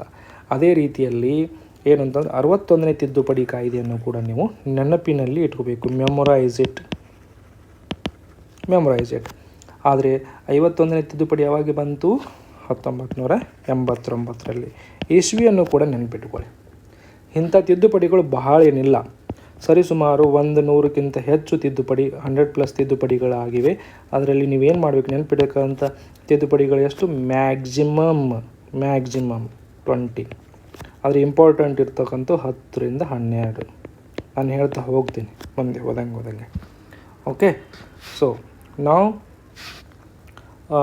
ಇದನ್ನು ಕನ್ಫ್ಯೂಸ್ ಮಾಡ್ಕೋಬೇಡಿ. 61ನೇ ತಿದ್ದುಪಡಿ 1989 ಏನು ಮಾಡುತ್ತೆ ಅಂತಂದರೆ ನಮ್ಮ ಮತದಾನದ ವಯಸ್ಸನ್ನು ಕಡಿಮೆ ಮಾಡಿತು. ಓಕೆ, 18 ಅಂತ ವಯಸ್ಸನ್ನು ಕೊಡ್ತು. ಈಗ ನೋಡಿ, ಯಾವುದೇ ಕಾನೂನುಗಳಲ್ಲಿ ಏನು ಹೇಳ್ತಾರೆ ಅಂತಂತಂದರೆ ಇದನ್ನು ಯಾಕೆ ರೆಡ್ಯೂಸ್ ಮಾಡಿದರು? ಬಾಲಕರು, ಚೈಲ್ಡ್ ಡೆಫಿನಿಷನ್ ಏನಿದೆ ಸರ್, ಚೈಲ್ಡ್ ಡೆಫಿನಿಷನು 18 ವರ್ಷ. 18 ವರ್ಷ ಆದಮೇಲೆ ಏನಂತಂದ್ರೆ ವಯಸ್ಕರು ಅಂತ ನಮಗೆ ಮೇಜರ್ ಅಂತ ಕನ್ಸಿಡರ್ ಮಾಡ್ತಾರೆ ಎಲ್ಲ ಕಾನೂನುಗಳಲ್ಲಿ. ಆದರೆ ಮತದಾನ ಹಾಕೋಕೆ 21 ವರ್ಷ ಅಂತಿತ್ತು. ಇದನ್ನು ಇನ್ಕನ್ಸಿಸ್ಟೆನ್ಸಿಯನ್ನು ಕಡಿಮೆ ಮಾಡಲಿಕ್ಕೆ ಏನು ಮಾಡಿದೆ ಅಂದರೆ, ನೀವು 18 ವರ್ಷ ಆದ ಕೂಡಲೇ ವಯಸ್ಕರು ಅಂತ ಹೇಳ್ತಾ ಇದ್ರಿ, ವಯಸ್ಕರಿಗೆ ಮತದಾನದ ಹಕ್ಕನ್ನು ನೀವು ಕೊಡಬೇಕು ಅನ್ನೋ ಕಾರಣಕ್ಕಾಗಿ 20ರಿಂದ 18 ವಯಸ್ಸಿಗೆ ವಯಸ್ಸನ್ನು ರೆಡ್ಯೂಸ್ ಮಾಡ್ತಾರೆ. Okay, this was the logic behind in reducing the age for the voters. Okay, ಈ ದೃಷ್ಟಿಕೋನದಲ್ಲಿ ಯಂಗ್ಸ್ಟರ್ಸ್ ಒಂದೇನಂತಂದ್ರೆ ರಾಜಕೀಯ ಅಧಿಕಾರವನ್ನು ಪಡೆದುಕೊಂಡ್ರು. ಅಂದರೆ ಪ್ರಜಾಪ್ರಭುತ್ವ ವ್ಯವಸ್ಥೆಯಲ್ಲಿ ಇದೊಂದು ದೊಡ್ಡ ಮೈಲುಗಲ್ಲು. ಆ ದೃಷ್ಟಿಕೋನದಲ್ಲಿ 61ನೇ ತಿದ್ದುಪಡಿ 1989 ಏನಾಗುತ್ತೆ ಅಂತಂದರೆ ಮೋಸ್ಟ್ ಇಂಪಾರ್ಟೆಂಟ್ 5 ಸ್ಟಾರ್ ಟಾಪಿಕ್ ಆಗುತ್ತೆ. Okay, good. ನೆಕ್ಸ್ಟ್, ಭಾರತೀಯ ಸಂವಿಧಾನದ 312ನೇ ವಿಧಿಯ ಅಡಿಯಲ್ಲಿ ವಿವಿಧ ಸೇವೆಗಳ ಸೃಷ್ಟಿಗೆ ಸಂಬಂಧಿಸಿದಂತೆ ಕೆಳಗಿನವುಗಳಲ್ಲಿ ಯಾವುದಕ್ಕೆ ಅವಕಾಶ ಕಲ್ಪಿಸಿಲ್ಲ. Good. Again this article 312 is also kind of 5 star ವಿಧಿ. ಅಂದರೆ ಇದು ಯಾವುದಕ್ಕೆ ಸಂಬಂಧಪಟ್ಟಿದೆ? ಸಿವಿಲ್ ಸರ್ವಿಸಸ್, ನಾಗರಿಕ ಸೇವೆಗಳಿಗೆ. ಯಾವ ರೀತಿ ನಾಗರಿಕ ಸೇವೆಗಳು? ಆಲ್ ಇಂಡಿಯಾ ಸಿವಿಲ್ ಸರ್ವಿಸ್, ಅಖಿಲ ಭಾರತ ಅಂತ ಕರಿತೀವಲ್ಲ, ಅಖಿಲ ಭಾರತ ಸಿವಿಲ್ ಸರ್ವಿಸ್ಗೆ ಸಂಬಂಧಪಟ್ಟಂಥ ವಿಧಿ ಯಾವುದಾದ್ರೂ ಇದ್ದರೆ 312. ಅದೇ ರೀತಿಯಾಗಿ 311 ವಿಧಿ ಇದೆಯಲ್ಲ, ಇದೇನು ಮಾಡುತ್ತೆ ಅಂತಂದರೆ ನಾಗರಿಕ ಸೇವಕರಿಗೆ ಒಂದು ರೀತಿಯಿಂದ ಪ್ರೊಟೆಕ್ಷನನ್ನು ಕೊಡುತ್ತೆ. ಓಕೆ, ಪ್ರೊಟೆಕ್ಷನನ್ನು ಕೊಡುತ್ತೆ. ಏನು ಮಾಡುತ್ತೆ ಇದು? ಡಾಕ್ಟ್ರೈನ್ ಅಂದರೆ ವಿಧಿ 311 ಬಗ್ಗೆ ಹೇಳ್ತಾ ಇದ್ದೀನಿ ನಾನು. Doctrine of pleasure versus proper procedure ಬಗ್ಗೆ ಹೇಳುತ್ತೆ. ಓಕೆ, ಅದನ್ನು ನಾವು ಮುಂದೆ ಬಂದು ಆಲ್ರೆಡಿ ನಾವು ಏನಂತಂತಂದರೆ ಡೇ 1 ಆ್ಯಂಡ್ 2 ಅಲ್ಲಿ ಡಿಸ್ಕಸ್ ಮಾಡಿದ್ದೀವಿ. ಆರ್ಟಿಕಲ್ ಇದು 311 ಬಂದಿತ್ತು. ಡೇ 1 ನಾನು ಎಕ್ಸ್ಪ್ಲೇನ್ ಮಾಡಿದ್ದೀನಿ. 1998 ಕೇಳಿದ್ರಿ ಇದನ್ನು. 1998 ಕೇಳಿದ್ರಿ. 2020 26ರಲ್ಲೂ ಕೇಳ್ಬೋದು, 2026ರಲ್ಲೂ ಕೇಳ್ಬೋದು, 27ರಲ್ಲೂ ಕೇಳ್ಬೋದು, 30ರಲ್ಲೂ ಕೇಳ್ಬೋದು, 47ರಲ್ಲೂ ಕೇಳ್ಬೋದು. That means this article is very important. ಅದೇ ರೀತಿ ಇದು 311 ಕೂಡ 5 ಸ್ಟಾರ್ ಆರ್ಟಿಕಲ್, 312 ಕೂಡ 5 ಸ್ಟಾರ್ ಆರ್ಟಿಕಲ್. ಓಕೆ, ಇದೆಲ್ಲ ಬ್ಯಾಕ್ಗ್ರೌಂಡ್ ಆದಮೇಲೆ ನಾನು ಹೇಳಿದೆ all India civil services, all India ಅಖಿಲ ಭಾರತ ನಾಗರಿಕ ಸೇವೆಗಳ ಬಗ್ಗೆ 312 ಹೇಳುತ್ತೆ ಅಂತಂದರೆ, ಇದು ಏನು 312 ಏನು ಹೇಳುತ್ತೆ ಅಂತಂತಂದರೆ, ರಾಜ್ಯಸಭೆ 2/3 ಬಹುಮತದಿಂದ ಮಸೂದೆಯನ್ನು ಅಂಗೀಕರಿಸಿದರೆ ಹೊಸ ಆಲ್ ಇಂಡಿಯಾ ಸರ್ವೀಸನ್ನು ಸೃಷ್ಟಿ ಮಾಡ್ಬೋದು ಅಂತ. ಓಕೆ, ಸೊ ಹಾಗಾದರೆ ಪ್ರಸ್ತುತದಲ್ಲಿ ಯಾವುದಾದ್ರೂ ಆಲ್ ಇಂಡಿಯಾ ಸರ್ವಿಸಸ್ ಇದೆನಾ? Good. Guys are very important. ಎಷ್ಟಿದಾವೆ? 3 ಇದಾವೆ. ಒಂದನೇದು ಯಾವುದು? IAS. ಎರಡನೇದು ಯಾವುದು? IPS. ಮೂರನೇದು ಯಾವುದು? IPS ಅಂದರೆ ಫಾರಿನ್ ಸರ್ವಿಸಾ ಅಥವಾ ಫಾರೆಸ್ಟ್ ಸರ್ವಿಸಾ? ಗುಡ್. ಯಾವುದು? Indian forest service.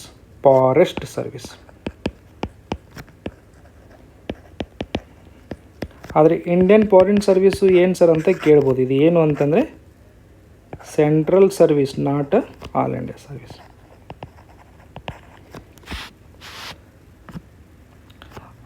ಈಗ ನೀವು UPSC ಎಕ್ಸಾಮನ್ನು ಬರೆದಂಥ ಸಂದರ್ಭದಲ್ಲಿ ಸರಿಸುಮಾರು 20+ ಸರ್ವಿಸಸ್ ಇದ್ದಾವೆ. ಅದರಲ್ಲಿ ಏನಾಗುತ್ತೆ? IAS IPS ಅನ್ನು ಬಿಟ್ಟರೆ ಉಳಿದೆಲ್ಲವೂ ಕೂಡ ಏನಂತ ಕರೀತಾರೆ, ಸೆಂಟ್ರಲ್ ಸರ್ವಿಸ್ ಅಂತ ಕರೀತಾರೆ. Okay, good. ಇಷ್ಟು ನಿಮಗೆ ಗೊತ್ತಿದೆ ಅಂತ ಅಂದ್ಕೊತೇನೆ. ಇದಾದಮೇಲೆ ಏನಾಗುತ್ತೆ ಅಂತಂತಂದರೆ ನಾವು ಈ ಪ್ರಶ್ನೆಗೆ ಸ್ಟಿಕ್ ಆಗೋಣ ಈಗ. ಓಕೆ, ಇದು ಈ ಬ್ಯಾಕ್ಗ್ರೌಂಡಲ್ಲಿ ನಿಮಗೆ ನೋಡಿದಾಗ ಪ್ರಶ್ನೆ ಏನು ಅಂತ ನಿಮಗೆ ಅರ್ಥ ಆಗುತ್ತೆ. ಓಕೆ, ಇಷ್ಟ ಆಯ್ತು, ಗೊತ್ತಾಯ್ತಲ್ಲ? ನೀವೇ ಆನ್ಸರ್ ಮಾಡ್ತೀರಿ ನೋಡಿ. ಈಗ ಏನು ಆನ್ಸರ್ ಇದ್ರದ್ದು ಟೈಪ್ ಮಾಡಿ ಕಮೆಂಟಲ್ಲಿ. ಗುಡ್. ಓಕೆ, ಸೊ ಏನಿದು ಅಖಿಲ ಭಾರತ ನಾಗರಿಕ ಸೇವೆಗಳ ಬಗ್ಗೆ ಮಾತಾಡ್ತದೆ. ಅಖಿಲ ಭಾರತ ನಾಗರಿಕ ಸೇವೆ ಇದಕ್ಕೆ ಸಂಬಂಧಿಸಿದೆ. ಭಾರತೀಯ IAS, ಭಾರತೀಯ ಆಡಳಿತ ಸೇವೆ, ಇದಕ್ಕೂ ಕೂಡ ಸಂಬಂಧಿಸಿದೆ. ಓಕೆ, ಒಂದು ಅಥವಾ ಹೆಚ್ಚಿನ ಅಖಿಲ ಭಾರತೀಯ ಸೇವೆಗಳ ಸೃಷ್ಟಿ, ಇದಕ್ಕೂ ಕೂಡ ಸಂಬಂಧಿಸಿದೆ. ಕೇಂದ್ರಾಡಳಿತಗಳ ವಿಶೇಷ ಸೇವೆಗಳ ಬಗ್ಗೆ ಇದ್ರ ಬಗ್ಗೆ ಮಾತಾಡೋಂಗಿಲ್ಲ ಇದು. ಅಂದರೆ ದಿಸ್ ಈಸ್ ದ ಆನ್ಸರ್.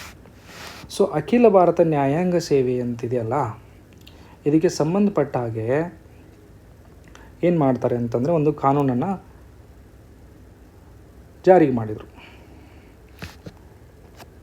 ಎಲ್ಲಿ, ಯಾವಾಗ? ಅಖಿಲ ಭಾರತ ನ್ಯಾಯಾಂಗ ಸೇವೆ ಈಗ ಸಂಬಂಧಪಟ್ಟಂಗೆ 42ನೇ ತಿದ್ದುಪಡಿ 1976. Good, your guys are very intelligent. 42ನೇ ತಿದ್ದುಪಡಿ 1976 ತಿದ್ದುಪಡಿಯ ಮೂಲಕ ಏನು ಮಾಡ್ತಾರೆ ಅಂದರೆ ಅಖಿಲ ಭಾರತ ನ್ಯಾಯಾಂಗ ಸೇವೆಯನ್ನು ಸೃಷ್ಟಿ ಮಾಡ್ತಾರೆ. ಆದರೆ ಇದಕ್ಕೆ ಸಂಬಂಧಪಟ್ಟಂಥ ಕ್ಲಾಸನ್ನು ಇಲ್ಲಿವರೆಗೂ ಇಂಪ್ಲಿಮೆಂಟ್ ಮಾಡಿಲ್ಲ, ಜಾರಿಗೊಳಿಸಿಲ್ಲ.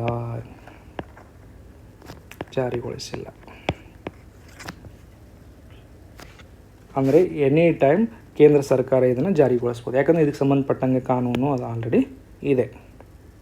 ಓಕೆ, ಇನ್ನೊಂದು ಅಂಶ ಹೇಳಿ ನೋಡೋಣ. 42ನೇ ತಿದ್ದುಪಡಿಯನ್ನು ಏನಂತ ಕರೀತಾರೆ? ಮಿನಿ ಕಾನ್ಸ್ಟಿಟ್ಯೂಷನಲ್ ಮೇಕಿಂಗ್ ಅಂತ ಕರೆದ್ರು, ಹೌದಲ್ಲ? ಗುಡ್. ಇಷ್ಟು ಗೊತ್ತಾಯ್ತು? Okay, good. Let's go to next question.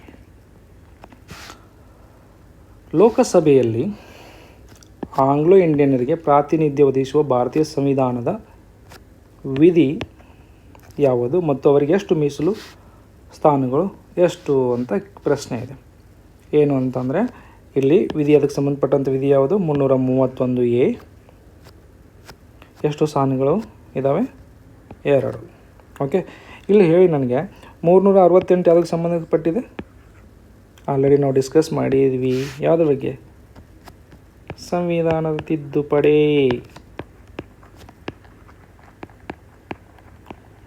ನಾನು ಆಗಲೇ ಹೇಳ್ತಾ ಇದ್ದೆ ನಿಮಗೆ, there are articles in the constitution, they are very important. 5 star articles, ಅದರಲ್ಲಿ 368 ಕೂಡ ಒಂದು. ಓಕೆ, ಯಾವಾಗ ಸಂಬಂಧಪಟ್ಟಿದೆ ಸರ್? ತಿದ್ದುಪಡಿ, ಸಂವಿಧಾನದ ತಿದ್ದುಪಡಿ. ಇನ್ನು 370 ಜಮ್ಮು ಕಾಶ್ಮೀರಿಗೆ ವಿಶೇಷ ಸವಲತ್ತುಗಳು ಏನಿತ್ತಲ್ಲ, ಅದನ್ನೇನು ಮಾಡಿದ್ದಾರೆ? ಈಗ ರದ್ದು ಮಾಡಲಾಗಿದೆ. 370 ರದ್ದು ಮಾಡಲಾಗಿದೆ. ಓಕೆ, ಇದಕ್ಕೆ ಆಂಗ್ಲೋ ಇಂಡಿಯನಿಗೆ ಪ್ರಾತಿನಿಧ್ಯ ಕೊಡ್ತಕ್ಕಂಥದ್ದು 331. ಇನ್ನೊಂದು ಏನು ಅಂತಂತಂದರೆ 2019 104ನೇ ಸಂವಿಧಾನ ತಿದ್ದುಪಡಿ. ಈಗ ಇದನ್ನು 331 ಕೇಳ್ಬೋದು. ಓಕೆ, ಇದನ್ನು ಕೇಳಂಗಿಲ್ಲ ಈಗ ಇದ್ರ ಮೇಲೆ ಯಾವುದಕ್ಕೆ ಪ್ರಶ್ನೆ ಕೇಳ್ತಾರೆ ಅಂತಂದರೆ 104ನೇ ತಿದ್ದುಪಡಿ 2019. ಇದರಲ್ಲಿ ಏನು ಮಾಡ್ತಾರೆ? Okay, this is also very important amendment. ನಾನು ಆಲ್ರೆಡಿ ಹೇಳಿದೆ 10ರಿಂದ 12 ವೆರಿ ಇಂಪಾರ್ಟೆಂಟ್ ಕಾನ್ಸ್ಟಿಟ್ಯೂಷನಲ್ ತಿದ್ದುಪಡಿಗಳು ಬರ್ತವೆ, ಸಂವಿಧಾನ ತಿದ್ದುಪಡಿಗಳು ಬರ್ತವೆ. ಅವನ್ನ ನೀವು ನೆನ್ಪಿಟ್ಕೋಬೇಕು. ದೇ ಆರ್ 5 ಸ್ಟಾರ್ ಟಾಪಿಕ್ಸ್ ಅಂತ ನಾನು ಹೇಳಿದೆ. ಓಕೆ, ಅದರಲ್ಲಿ ಒಂದೇನೋದು 104ನೇ ತಿದ್ದುಪಡಿ, ಸಂವಿಧಾನ ತಿದ್ದುಪಡಿ. ಓಕೆ, ಅಲ್ಲಲ್ಲಿ ನೀವು ನೋಟ್ ಮಾಡ್ಕೊತ ಹೋಗಿ. ಇದರಲ್ಲಿ ಏನಾಗುತ್ತೆ ಅಂದರೆ ಒಂದನೇದ್ದು ಆಂಗ್ಲೋ ಇಂಡಿಯನ್ನರಿಗೆ ಏನು ಪ್ರಾತಿನಿಧ್ಯ ಇತ್ತಲ್ಲ 331ರಲ್ಲಿ, ಅದನ್ನೇನು ಮಾಡ್ತಾರೆ ಅಂದರೆ ರದ್ದುಗೊಳಿಸ್ತಾರೆ. ಯಾವಾಗಿಂದ? 2020ರಿಂದ ಅದು ಪ್ರಾತಿನಿಧ್ಯ ಇರೋದಿಲ್ಲ ಅಂತ ಹೇಳ್ತಾರೆ. ಓಕೆ, ಅದಕ್ಕೆ ಸಂಬಂಧಪಟ್ಟಂಥದ್ದನ್ನು ರದ್ದುಗೊಳಿಸ್ತಾರೆ. ಎರಡನೇ ಅಂಶ ಏನಾಗುತ್ತೆ ಇದರಲ್ಲಿ? SC ಮತ್ತು STಗಳಿಗೆ ಯಾವುದರಲ್ಲಿ? ಲೋಕಸಭೆ, ಸರಿಯಾಗಿ ನೋಡಿ, ಲೋಕಸಭೆ ಮತ್ತು ವಿಧಾನಸಭೆಗಳಲ್ಲಿ ಮೀಸಲಾತಿ. ಲೋಕಸಭೆ ಮತ್ತು ವಿಧಾನಸಭೆಗಳಲ್ಲಿ ಮೀಸಲಾತಿ ಅನ್ನ 2020ರಿಂದ 2030ರವರೆಗೆ ವಿಸ್ತರಣೆ ಮಾಡ್ತಾರೆ. ಇಲ್ಲಿ ನಾನು ರಾಜ್ಯಸಭೆ ಅಂತ ಹೇಳ್ತಾ ಇಲ್ಲ, ವಿಧಾನ ಪರಿಷತ್ ಅಂತ ಹೇಳ್ತಾ ಇಲ್ಲ. ಓಕೆ, ರಾಜ್ಯಸಭೆ ಮತ್ತು ವಿಧಾನ ಪರಿಷತ್ತುಗಳಲ್ಲಿ SC/STಗಳಿಗೆ ಮೀಸಲಾತಿ ಇಲ್ಲ. ಎಲ್ಲಿದೆ? ಲೋಕಸಭೆ ಮತ್ತು ವಿಧಾನಸಭೆಗಳಲ್ಲಿ ಮಾತ್ರ ಇದೆ.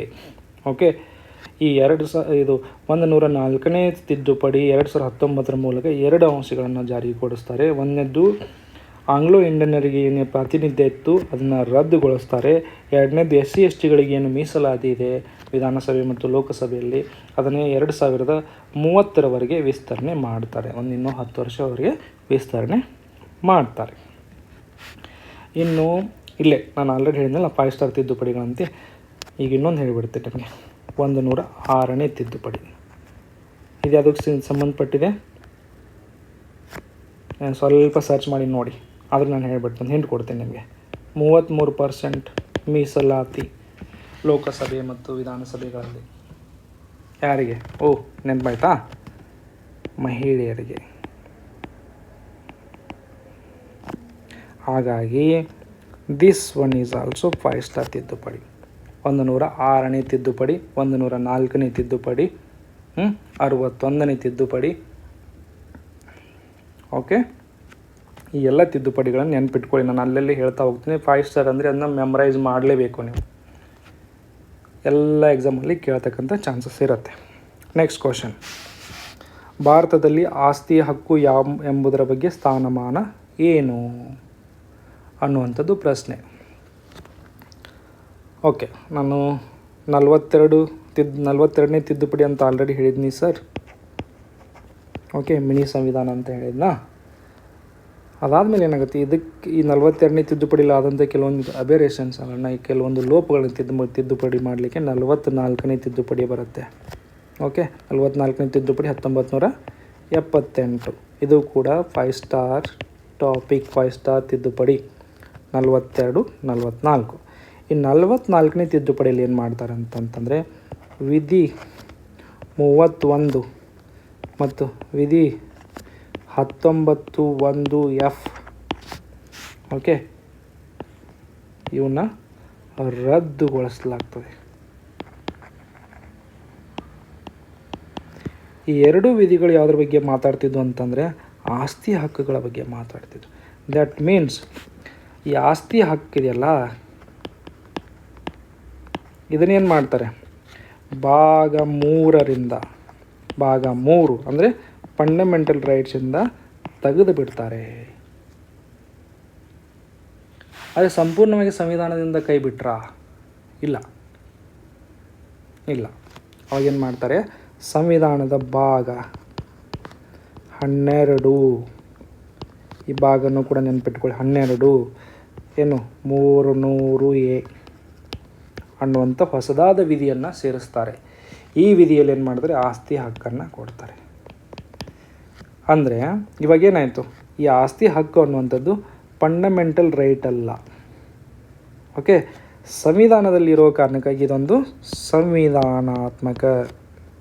ಸಂವಿಧಾನದಲ್ಲಿ ಇದೆಯಲ್ಲ ಭಾಗ 12, 300(a) ಅಂತ ಹೊಸದಾಗಿ ಒಂದು ಆರ್ಟಿಕಲ್ ವಿಧಿಯನ್ನು ಸೇರಿಸಿದ್ದಾರೆ ಆಸ್ತಿ ಹಕ್ಕಿಗಾಗಿ. ಆ ಕಾರಣಕ್ಕಾಗಿ ಏನಾಗುತ್ತೆ ಸರ್, ಇದೊಂದು ಸಂವಿಧಾನಾತ್ಮಕ ಹಕ್ಕು.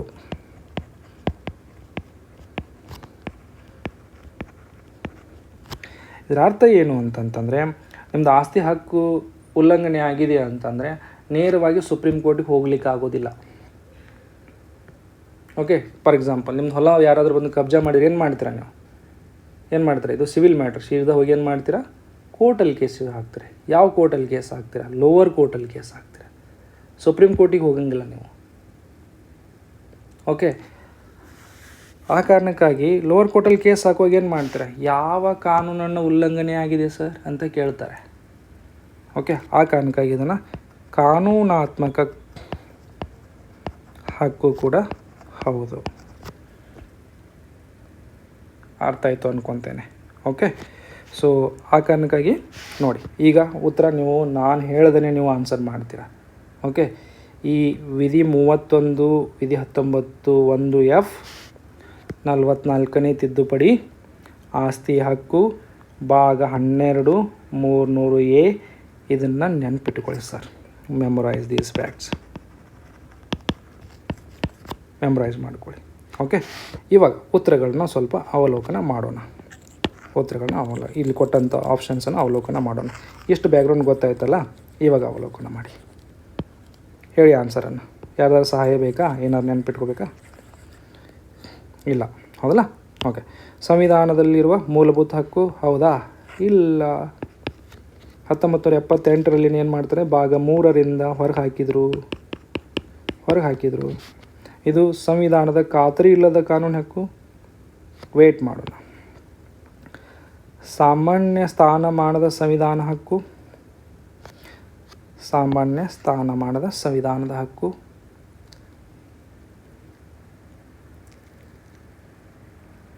ಓಕೆ, ಆಮೇಲೆ ಸಂವಿಧಾನದ ಆಸ್ತಿ ಹಕ್ಕು ಇಲ್ವಾ?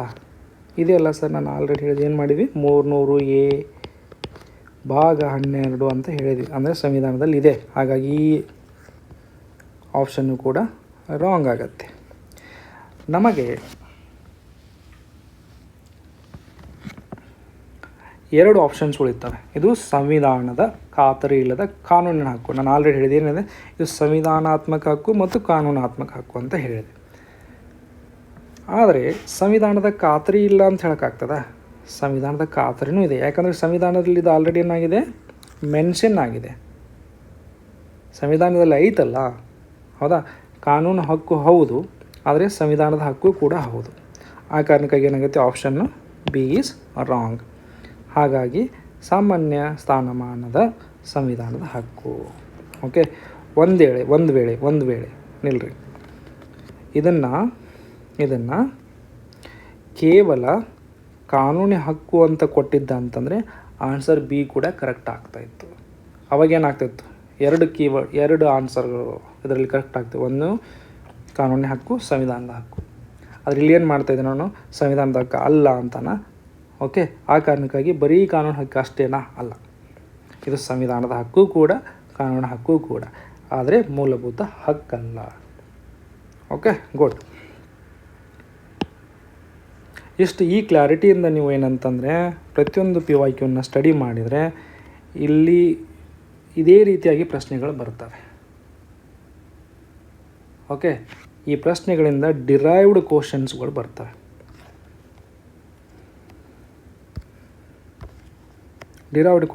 ಬರ್ತವೆ. ಯಾವಾಗಲೂ PYQಯಿಂದ ನೇರವಾಗಿ ಬರೋದಿಲ್ಲ, ಆದರೆ ಅದರಿಂದ ಡಿರೈವ್ ಮಾಡಿ ಕೇಳ್ತಾರೆ. ಮುಂದೆ ಏನು ಮಾಡ್ಬೋದು ಅಂತಂದರೆ, ಇವನು ಇಲ್ಲಿ ಆಸ್ತಿ ಹಕ್ಕನ್ನು ಮೆನ್ಷನ್ ಮಾಡಿದಾರಲ್ಲ, ಈಗ 2026ರಲ್ಲಿ ಏನು ಮಾಡ್ಬೋದು? ವಿಧಿ 31 ವಿಧಿ 19 1F, ಓಕೆ, ಅಥವಾ ಭಾಗ 12 ಅಂತ, ಅಥವಾ 300A ಅಂತ ಇದು ಸಂಬಂಧಪಟ್ಟಂಗೆ ಪ್ರಶ್ನೆಗಳು ಬರ್ಬೋದು. ಅಥವಾ ಇದು ಕೇವಲ ಸಂವಿಧಾನದ ಹಕ್ಕು, ಇದು ಕೇವಲ ಕಾನೂನಿನ ಹಕ್ಕು, ಇದು ಕೇವಲ ಮೂಲಭೂತ ಹಕ್ಕು ಅಂತ, ಅಥವಾ ಯಾವುದೂ ಅಲ್ಲ, ಈ ರೀತಿ ಕೂಡ ಆಪ್ಷನ್ಗಳನ್ನ ಹಾಕಿ ನಿಮಗೆ ಪ್ರಶ್ನೆಯನ್ನು ಕೇಳ್ಬೋದು. ಅಂದರೆ this particular topic is also a 5 star topic.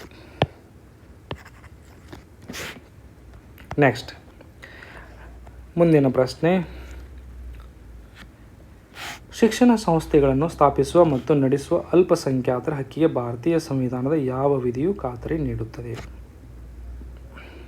ಏನು ಕೇಳ್ತಿದ್ರೆ, ಶಿಕ್ಷಣ ಸಂಸ್ಥೆಗಳನ್ನು ಸ್ಥಾಪಿಸೋದು, ನಡೆಸೋದು ಅಲ್ಪಸಂಖ್ಯಾತರ ಹಕ್ಕು.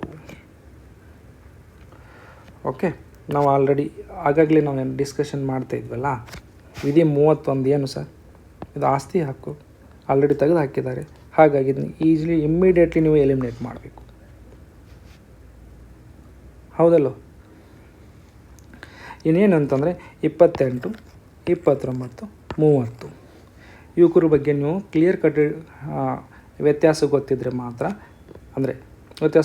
ಮಾತ್ರ ಈ ಉತ್ತರವನ್ನು ಕೊಡಲಿಕ್ಕೆ ಸಾಧ್ಯ ಇದೆ. ಇಲ್ಲಿರ್ತಕ್ಕಂಥ ಆನ್ಸರ್ ಏನು? ವಿಧಿ 30. ಓಕೆ, ಹಾಗಾದ್ರೆ 28 ಏನಂತ ಹೇಳುತ್ತೆ?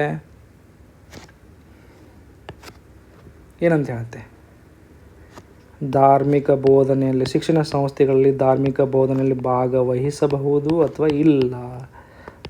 ಓಕೆ, ಇದು ವಾಲಂಟರಿ ಅನ್ನುವಂಥದ್ರ ಬಗ್ಗೆ ಹೇಳುತ್ತೆ. ಭಾಗವಹಿಸುವ ಮತ್ತು ಭಾಗವಹಿಸೋದ್ರ ಬಗ್ಗೆ ವಹಿಸದಿರುವುದರ ಬಗ್ಗೆ ಹೇಳುತ್ತೆ. ಓಕೆ, ಇನ್ನು 29 ಯಾವುದ್ರ ಬಗ್ಗೆ ಹೇಳುತ್ತೆ? ಅಲ್ಪಸಂಖ್ಯಾತರು. ಅಂದರೆ ಯಾವ್ಯಾವ ಅಲ್ಪಸಂಖ್ಯಾತರು?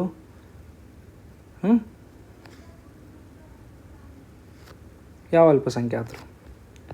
ಭಾಷೆ, ಲಿಪಿ, ಸಂಸ್ಕೃತಿ. ಓಕೆ, ಇಲ್ಲಿ ಧರ್ಮದ ಬಗ್ಗೆ ಮಾತಾಡೋದಿಲ್ಲ.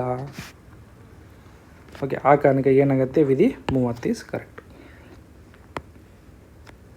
ಎಲ್ಲ ಫಂಡಮೆಂಟಲ್ ರೈಟ್ಸ್, ಎಲ್ಲ ಫಂಡಮೆಂಟಲ್ ಆರ್ಟಿಕಲ್ 12ರಿಂದ 35ರವರೆಗೆ ಎಲ್ಲವೂ 5 ಸ್ಟಾರ್, ಎಲ್ಲವೂ ಹೈ ಯೀಲ್ಡಿಂಗ್ ಟಾಪಿಕ್ಸ್.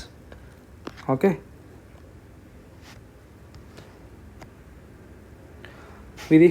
ನೆಕ್ಸ್ಟ್ ಕ್ವಶನ್, ಕೆಳಗಿನ ಯಾವುದರಲ್ಲಿ ಸಹಕಾರಿ ಫೆಡರೇಷನ್ ಎಂಬ ಕಲ್ಪನೆ ಅತ್ಯಂತ ಸಮರ್ಥವಾಗಿ ವ್ಯಕ್ತವಾಗಿದೆ? ರಾಷ್ಟ್ರೀಯ ಅಭಿವೃದ್ಧಿ ಸಲಹಾ ಸಮಿತಿ, ಯೋಜನಾ ಆಯೋಗ, ಪ್ರಾದೇಶಿಕ ಮತ್ತು ವಲಯ ಸಲಹಾ ಸಮಿತಿಗಳು, ಅಂತಾರಾಜ್ಯ ಸಲಹಾ ಸಮಿತಿಗಳು. ಇಲ್ಲಿ ಪ್ರಾದೇಶಿಕ ವಲಯ ಮತ್ತು ಸಲಹಾ ಸಮಿತಿಗಳೇನಾಗ್ತಾ ಇದೆ? ಒಂದು ಪ್ರಾದೇಶಿಕ, ಒಂದು ವಲಯ ಅಂದರೆ ಪೂರ್ತಿಯಾದಂಥ ದೇಶದ ಬಗ್ಗೆ ಮಾತಾಡಲಿಕ್ಕತ್ತಿಲ್ಲ. ಹಾಗಾಗಿ ಈಜಿಲಿ ನಾವು ಎಲಿಮಿನೇಟ್ ಮಾಡ್ಬೋದು. ಅಂತಾರಾಜ್ಯ ಸಲಹಾ ಸಮಿತಿ ಒಂದು 2-3 ಸ್ಟೇಟ್ಗಳು ಅಥವಾ 1-2 ಸ್ಟೇಟ್ಗಳ ನಡುವೆ, ಫಾರ್ ಎಕ್ಸಾಂಪಲ್ ಕಾವೇರಿಗೆ ಸಂಬಂಧಪಟ್ಟಂಥ ಏನಾದರೂ ಡಿಸ್ಪ್ಯೂಟ್ ಇದ್ದರೆ ಅದನ್ನೆಲ್ಲ ಇದು ಮಾಡಲಿಕ್ಕೆ ಆಗುತ್ತೆ. ಇದು ಕೂಡ ಒಂದು ಸೀಮಿತ ವಲಯದಲ್ಲಿದೆ. ಇನ್ನು ರಾಷ್ಟ್ರೀಯ ಅಭಿವೃದ್ಧಿ ಸಲಹಾ ಸಮಿತಿ, ಇದು ಪ್ಲ್ಯಾನಿಂಗ್ ಕಮಿಷನ್ ಅಲ್ಲಿದ್ದಂಥ ಸಂದರ್ಭದಲ್ಲಿ ಇದು ಬಹಳ ಮುಖ್ಯ ಪಾತ್ರವನ್ನು ಹೊಂದಿತ್ತು. ಹಾಗಾಗಿ ಆ ಸಂದರ್ಭದಲ್ಲಿ ಇದು ಸಹಕಾರಿ ಫೆಡರೇಷನ್ ಕಾರ್ಯದಲ್ಲಿ ಕೆಲಸ ಮಾಡ್ತಾಯಿತ್ತು. ಇದೇ ರೀತಿಯಾಗಿ ಯೋಜನಾ ಆಯೋಗ ಕೂಡ ಕೆಲಸ ಮಾಡ್ತಾಯಿದೆ. ಇದು ಕೂಡ ಎಕ್ಸಾಂಪಲ್ಲು ಸಹಕಾರಿ ಫೆಡರೇಷನ್ಗೆ ಇದೆ. ಓಕೆ, ಸೊ ಆ ಕಾರಣಕ್ಕಾಗಿ ಇದರಲ್ಲಿ ಎರಡು ಕೂಡ ಆನ್ಸರ್ ಆಗತ್ತೆ.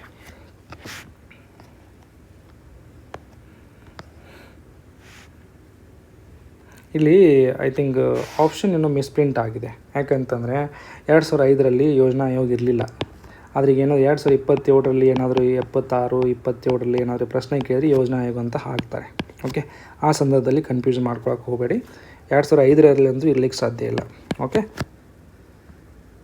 ಇವೆರಡೂ ಕೂಡ ಸಹಕಾರಿ ಫೆಡರೇಷನ್ಗೆ ಅಥವಾ ಕೋಆಪರೇಟಿವ್ ಫೆಡರೇಷನ್ಗೆ ಉದಾಹರಣೆಗಳಾಗಿವೆ.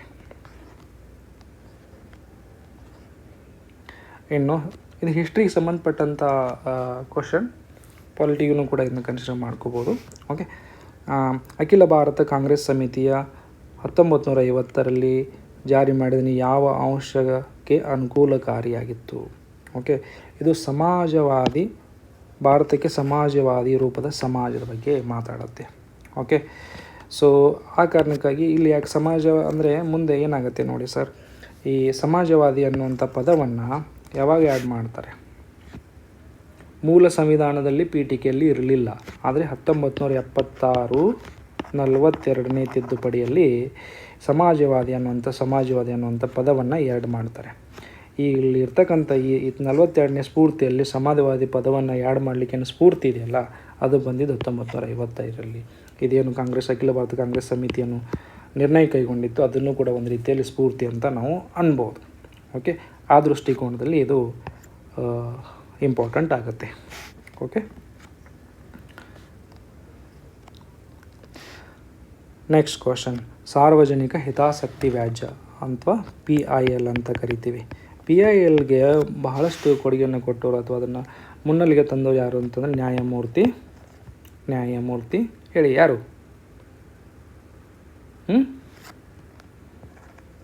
PN ಭಗವತಿ. ಇವರನ್ನು PILನ ಪಿತಾಮಹ ಅಂತಲೂ ಕರೀತಾರೆ.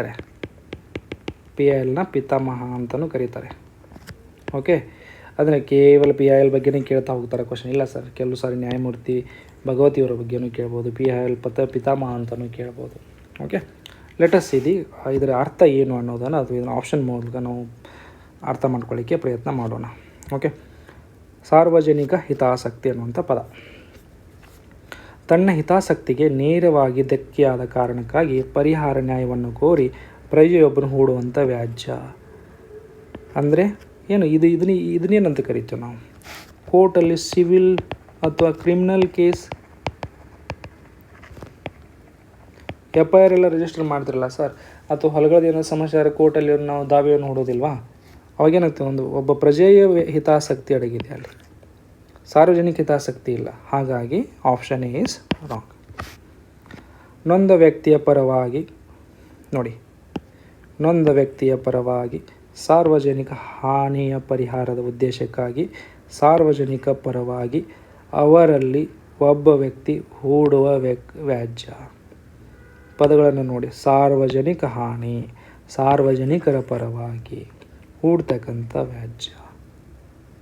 ಇದು ಈ ಸಾರ್ವಜನಿಕ ಹಿತಾಸಕ್ತಿ ಅನ್ನುವಂಥ ಪದಕ್ಕೆ ಒಂದು ರೀತಿಯಾದಂಥ ಅರ್ಥವನ್ನು ಕೊಡ್ತಾ ಇದೆಯಾ? ಓಕೆ, ಇದೇ ಉತ್ತರ ಅನ್ನೋಕ್ಕಿಂತ ಪೂರ್ವದಲ್ಲಿ ನಾವು ಸಿ ಮತ್ತು ಡಿಯನ್ನು ಓದ್ಕೊಳ್ಳೋಣ. ತಮ್ಮ ಹಕ್ಕುಗಳು ಹಿತಾಸಕ್ತಿಗಳ ರಕ್ಷಣೆಗಾಗಿ ಯಾವುದೇ ಸಾರ್ವಜನಿಕ ಸಂಸ್ಥೆ ರಾಜಕೀಯ ಪಕ್ಷ ಹೂಡುವಂಥ ವ್ಯಾಜ್ಯ.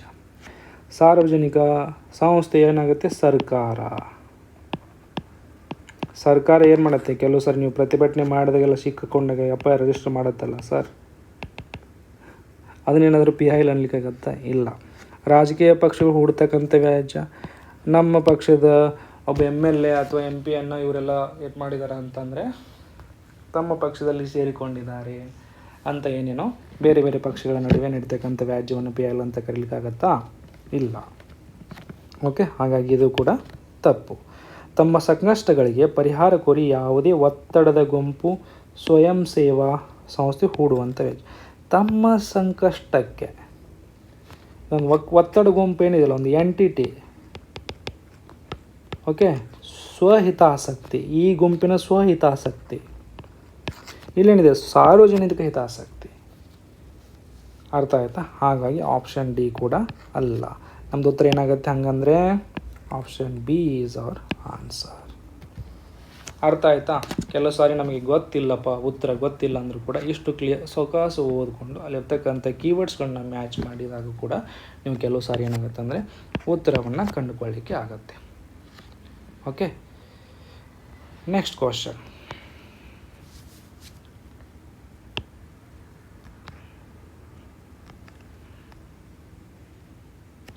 ವಿಕೇಂದ್ರೀಕರಣ ಕ್ರಮಗಳಿಗೆ ಕೆಳಗಿನ ವರದಿ ಸಂಬಂಧಿಸಿಲ್ಲ.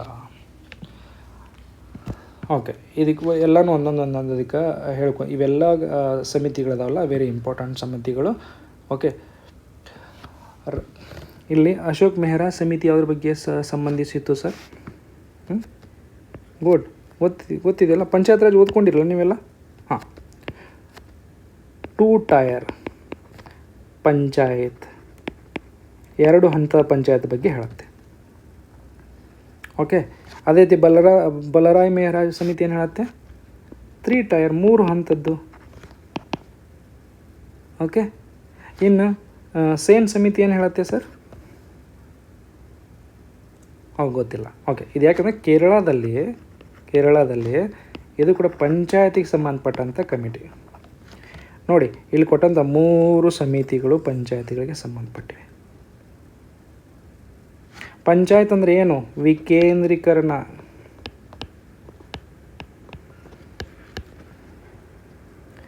Okay, let's consider. ನಿಮಗೆ ಆ ಸಂದರ್ಭದಲ್ಲಿ ಸೇನ್ ಸಮಿತಿ ಬಗ್ಗೆ ನೀವು ಓದ್ಕೊಂಡಿಲ್ಲ, ಹಂಗಾದ್ರೆ ಉತ್ತರ ಹೆಂಗೆ ಕಂಡುಕೊಳ್ಳೋದು? ಅದನ್ನು ಓದ್ಕೊಂಡಿಲ್ಲ ಅಂತ ರಾಜಮನ್ನಾರ್ ಸಮಿತಿ ಅಂತೂ ನಿಮಗೆ ಗೊತ್ತಿರಲೇಬೇಕು. ಈ ಸಮಿತಿ ಯಾವುದಕ್ಕೆ ಸಂಬಂಧಪಟ್ಟಿದೆ ಸರ್? ಕೇಂದ್ರ ಮತ್ತು ರಾಜ್ಯ ನಡುವಿನ ಸಂಬಂಧ, ಕೇಂದ್ರ ಮತ್ತು ರಾಜ್ಯಗಳ ನಡುವಿನ ಸಂಬಂಧ. ಓಕೆ, ಈ ಸಮಿತಿಯನ್ನು ಯಾವುದು ತಮಿಳುನಾಡು ಅಪಾಯಿಂಟ್ ಮಾಡಿತ್ತು. ಓಕೆ, ಅದು ಕೇಂದ್ರ ರಾಜ್ಯಗಳ ಸಂಬಂಧಕ್ಕೆ ಸಂಬಂಧಪಟ್ಟಂಥ ಕಮಿಟಿ ಆಗಿರೋ ಕಾರಣಕ್ಕಾಗಿ ಇಟ್ ಈಸ್ ವೆರಿ ಇಂಪಾರ್ಟೆಂಟ್. ಕೇಂದ್ರ ಮತ್ತು ರಾಜ್ಯಗಳ ಸಂಬಂಧಪಟ್ಟ ಇನ್ನೊಂದೆರಡು ಸಮಿತಿಗಳು ಯಾವ್ಯಾವು? ಓ ಗುಡ್, ಗೊತ್ತಿದೆ ಸರ್ ಎಲ್ಲರಿಗೆ ನಿಮಗೆ. ಸರ್ಕಾರಿಯ ಸಮಿತಿ, ಪುಂಚಿ ಸಮಿತಿ, ಹಾಗೆ ರಾಜಮನ್ನಾ ಸಮಿತಿ. ಕೇಂದ್ರ ರಾಜ್ಯಗಳ ನಡುವಿನ ಸಂಬಂಧ ಬಗ್ಗೆ ಇದೆ. ಅಂದರೆ ಇಲ್ಲಿಯಾದ್ರೂ ವಿಕೇಂದ್ರೀಕರಣ ಬಗ್ಗೆ ಮಾತಾಡ್ತಾ ಇದ್ದೇನಾ? ಇಲ್ಲ. ಹಾಗಾಗಿ ಆರಾಮ್ಸೆ ಇದನ್ನು ನಾವು ಎಲಿಮಿನೇಟ್ ಮಾಡ್ಬೋದು. ಅಶೋಕ್ ಮೆಹ್ರಾ ಮತ್ತು ಬಲವಂತ ರಾಯ್ ಅಂತೂ ನಿಮಗೆ ಗೊತ್ತೇ ಇರುತ್ತೆ, ಪಂಚಾಯತ್ ಓದ್ಕೊಂಡಿದ್ರೆ ಗೊತ್ತಿರುತ್ತೆ. ಓಕೆ, ಹಾಗಾಗಿ ಉತ್ತರ ಏನಾಗುತ್ತೆ? ಅವಾಗೇನು ಮಾಡ್ಬೋದು? ಸೇನ್ ಸಮಿತಿ ಏನಂತಂದರೆ ಇದು ಪಂಚಾಯತಿಗೆ ಸಂಬಂಧಪಟ್ಟಿದೆ. ಪಂಚಾಯತಿಗೆ ಸಂಬಂಧಪಟ್ಟಿದ್ದು ನಿಮ್ಗೆ ಗೊತ್ತಿಲ್ಲ ಅಂದರೂ ಕೂಡ ಇದ್ರಲ್ಲಿ ಉತ್ತರ ನೀವೇನು ಕೇಂದ್ರ ರಾಜ್ಯಗಳಿಗೆ ಸಂಬಂಧಪಟ್ಟ ವಿಕೇಂದ್ರೀಕರಣ ಅಂತೂ ಆಗೋಕ್ಕೆ ಸಾಧ್ಯ ಇಲ್ಲ. ಹಾಗಾಗಿ ಉತ್ತರ ಏನಾಗುತ್ತೆ? ಡಿ. ಸೇನ್ ಸಮಿತಿ ನಿಮಗೆ ಇನ್ಫಾರ್ಮೇಷನ್ ಸಲುವಾಗಿ ಇದು ಕೂಡ ಪಂಚಾಯತಿಗೆ ಸಂಬಂಧಪಟ್ಟಂಥ ಸಮಿತಿ. ಓಕೆ, ಸೊ ಇಲ್ಲಿ ನಮಗೆ ಇಂಪಾರ್ಟೆಂಟ್ ಸಮಿತಿಗಳು ಯಾವ್ಯಾವು? ಈ 3 ಸಮಿತಿಗಳ ಬಗ್ಗೆ ನೀವು ನೋಡ್ಕೋಬೇಕು. ಕೇಂದ್ರ ರಾಜ್ಯಗಳ ಸಂಬಂಧಪಟ್ಟ ಹಾಗೆ, ಆಮೇಲೆ ಪಂಚಾಯತಿಗೆ ಸಂಬಂಧಪಟ್ಟ ಅಶೋಕ್ ಮೆಹ್ರಾ ಮತ್ತು ಬಲವಂತ ರಾಯ್ ಮೆಹ್ತಾ ಸಮಿತಿ ಕೂಡ ಇಂಪಾರ್ಟೆಂಟ್ ಆಗುತ್ತೆ. ಇದನ್ನು ನೆನಪು ಮಾಡ್ಕೊಳ್ಳಿ, ಮೆಮೊರೈಸ್. ಓಕೆ, ನೆಕ್ಸ್ಟ್ ಇಲ್ಲಿಗೆ 1998, 1999, 2005ಕ್ಕೆ ಸಂಬಂಧಪಟ್ಟಂಥ ಪ್ರಶ್ನೆಗಳನ್ನು ಅವಲೋಕನ ನಾವು ಮಾಡಿದ್ವಿ. ಇಲ್ಲಿ ನಾನು ಒತ್ತು ಕೊಡ್ತಾ ಇರೋದು ಏನಂತಂದರೆ ಗಡಿಬಿಡಿಯಲ್ಲಿ ನಾನು ಏನೋ ಒಂದು ಕಲಿಸಿ ಹೋಗಲಿಕ್ಕೆ ಇಷ್ಟಪಡೋದಿಲ್ಲ. ನೀವು ಪ್ರತಿಯೊಂದು ಪ್ರಶ್ನೆಗಳನ್ನ ತರವಾಗಿ ಅಂಡರ್ಸ್ಟ್ಯಾಂಡ್ ಮಾಡ್ಕೋಬೇಕು. ಅದರಿಂದ ನೀವೇನಾದರೂ ಕಲಿಬೇಕು. ಒಂದು ಸಾರಿ ನೀವು ನೋಡಿದ ಮೇಲೆ, ಅದನ್ನು ಕಲಿತ ಮೇಲೆ ಅದನ್ನು ನೆನಪಾಯಿತು, ಕನ್ಫ್ಯೂಷನ್ ಆಯಿತು ಅನ್ನುವಂಥ ಪ್ರಶ್ನೆನೇ ಉದ್ಭವಿಸಬಾರ್ದು. ಓಕೆ, ನಾವಿಲ್ಲಿ ತರವಾಗಿ ಸ್ಟಡಿ ಮಾಡಿದ್ವಿ, ಅಂಡರ್ಸ್ಟ್ಯಾಂಡ್ ಮಾಡ್ಕೊಂಡ್ವಿ. ಅದ್ರ ಜೊತೆಗೆ ಏನು ಮಾಡಿದ್ವಿ? ಯಾವ್ಯಾವು 5 ಸ್ಟಾರ್ ವಿಧಿಗಳದಾವ, ಓಕೆ, ಯಾವ್ಯಾವು 5 ಸ್ಟಾರ್ ತಿದ್ದುಪಡಿಗಳದಾವ, ಯಾವ್ಯಾವ 5 ಸ್ಟಾರ್ ಸಮಿತಿಗಳದಾವ ಅಂತ ನಾನು ಹೇಳಿದೆ. ಇದನ್ನು ನಿಮ್ಮ ನೋಟ್ಸಲ್ಲಿ ಆ್ಯಡ್ ಮಾಡ್ಕೊಳ್ಳಿ, 5 ಸ್ಟಾರ್ ಹಾಕ್ಕೊಳ್ಳಿ. ಅಂದರೆ 5 ಸ್ಟಾರ್ ಮತ್ಲಬ್ ಡೆಫಿನೆಟ್ಲಿ ಬರ್ತಾವೆ. ಅವು ನೇರವಾಗಿ ಬರ್ಲಿಕ್ಕೆ ಅದಕ್ಕೆ ಅವನು ಯುಟಿಲೈಸ್ ಮಾಡ್ಕೊಂಡು ನೀವು ಆನ್ಸರ್ ಸಾಲ್ವ್ ಮಾಡಲಿಕ್ಕಾದರೂ ಡೆಫಿನೆಟ್ಲಿ ಹೆಲ್ಪ್ ಆಗುತ್ತೆ. ಓಕೆ, ದ್ಯಾಟ್ ಮೀನ್ಸ್ ಇವನ್ನು ನೀವು ತರವಾಗಿ ಡೀಪಾಗಿ ಸ್ಟಡಿ ಮಾಡಬೇಕು. ಒಂದನೇದ್ದು. ಎರಡನೇದು ಅಂತಂದರೆ ಇದಕ್ಕೆ ಸಂಬಂಧಪಟ್ಟಂಥ ಫ್ಯಾಕ್ಟ್ಸ್ಗಳನ್ನ ಮೆಮೊರೈಸ್ ಮಾಡ್ಕೋಬೇಕು. ಓಕೆ, ಅಲ್ಲಿವರೆಗೂ. ನೆಕ್ಸ್ಟು ನಾವೇನಂತಂದ್ರೆ ಮುಂದಿನ 2006ಗೆ ಸಂಬಂಧಪಟ್ಟಂಥ KASನಲ್ಲಿ ಬಂದಂಥ ದಿನ 4ರಲ್ಲಿ, ಓಕೆ, ಮುಂದಿನ ಎಪಿಸೋಡ್ನಲ್ಲಿ ಏನು ಮಾಡೋಣ ಅಂತಂದರೆ ಪಾಲಿಟಿ ಕ್ವಶನ್ಗಳನ್ನು ನಾವು ಅನಲೈಸ್ ಮಾಡೋಣ. ಅಲ್ಲಿವರೆಗೂ ಎಲ್ಲರಿಗೂ ನಮಸ್ಕಾರ.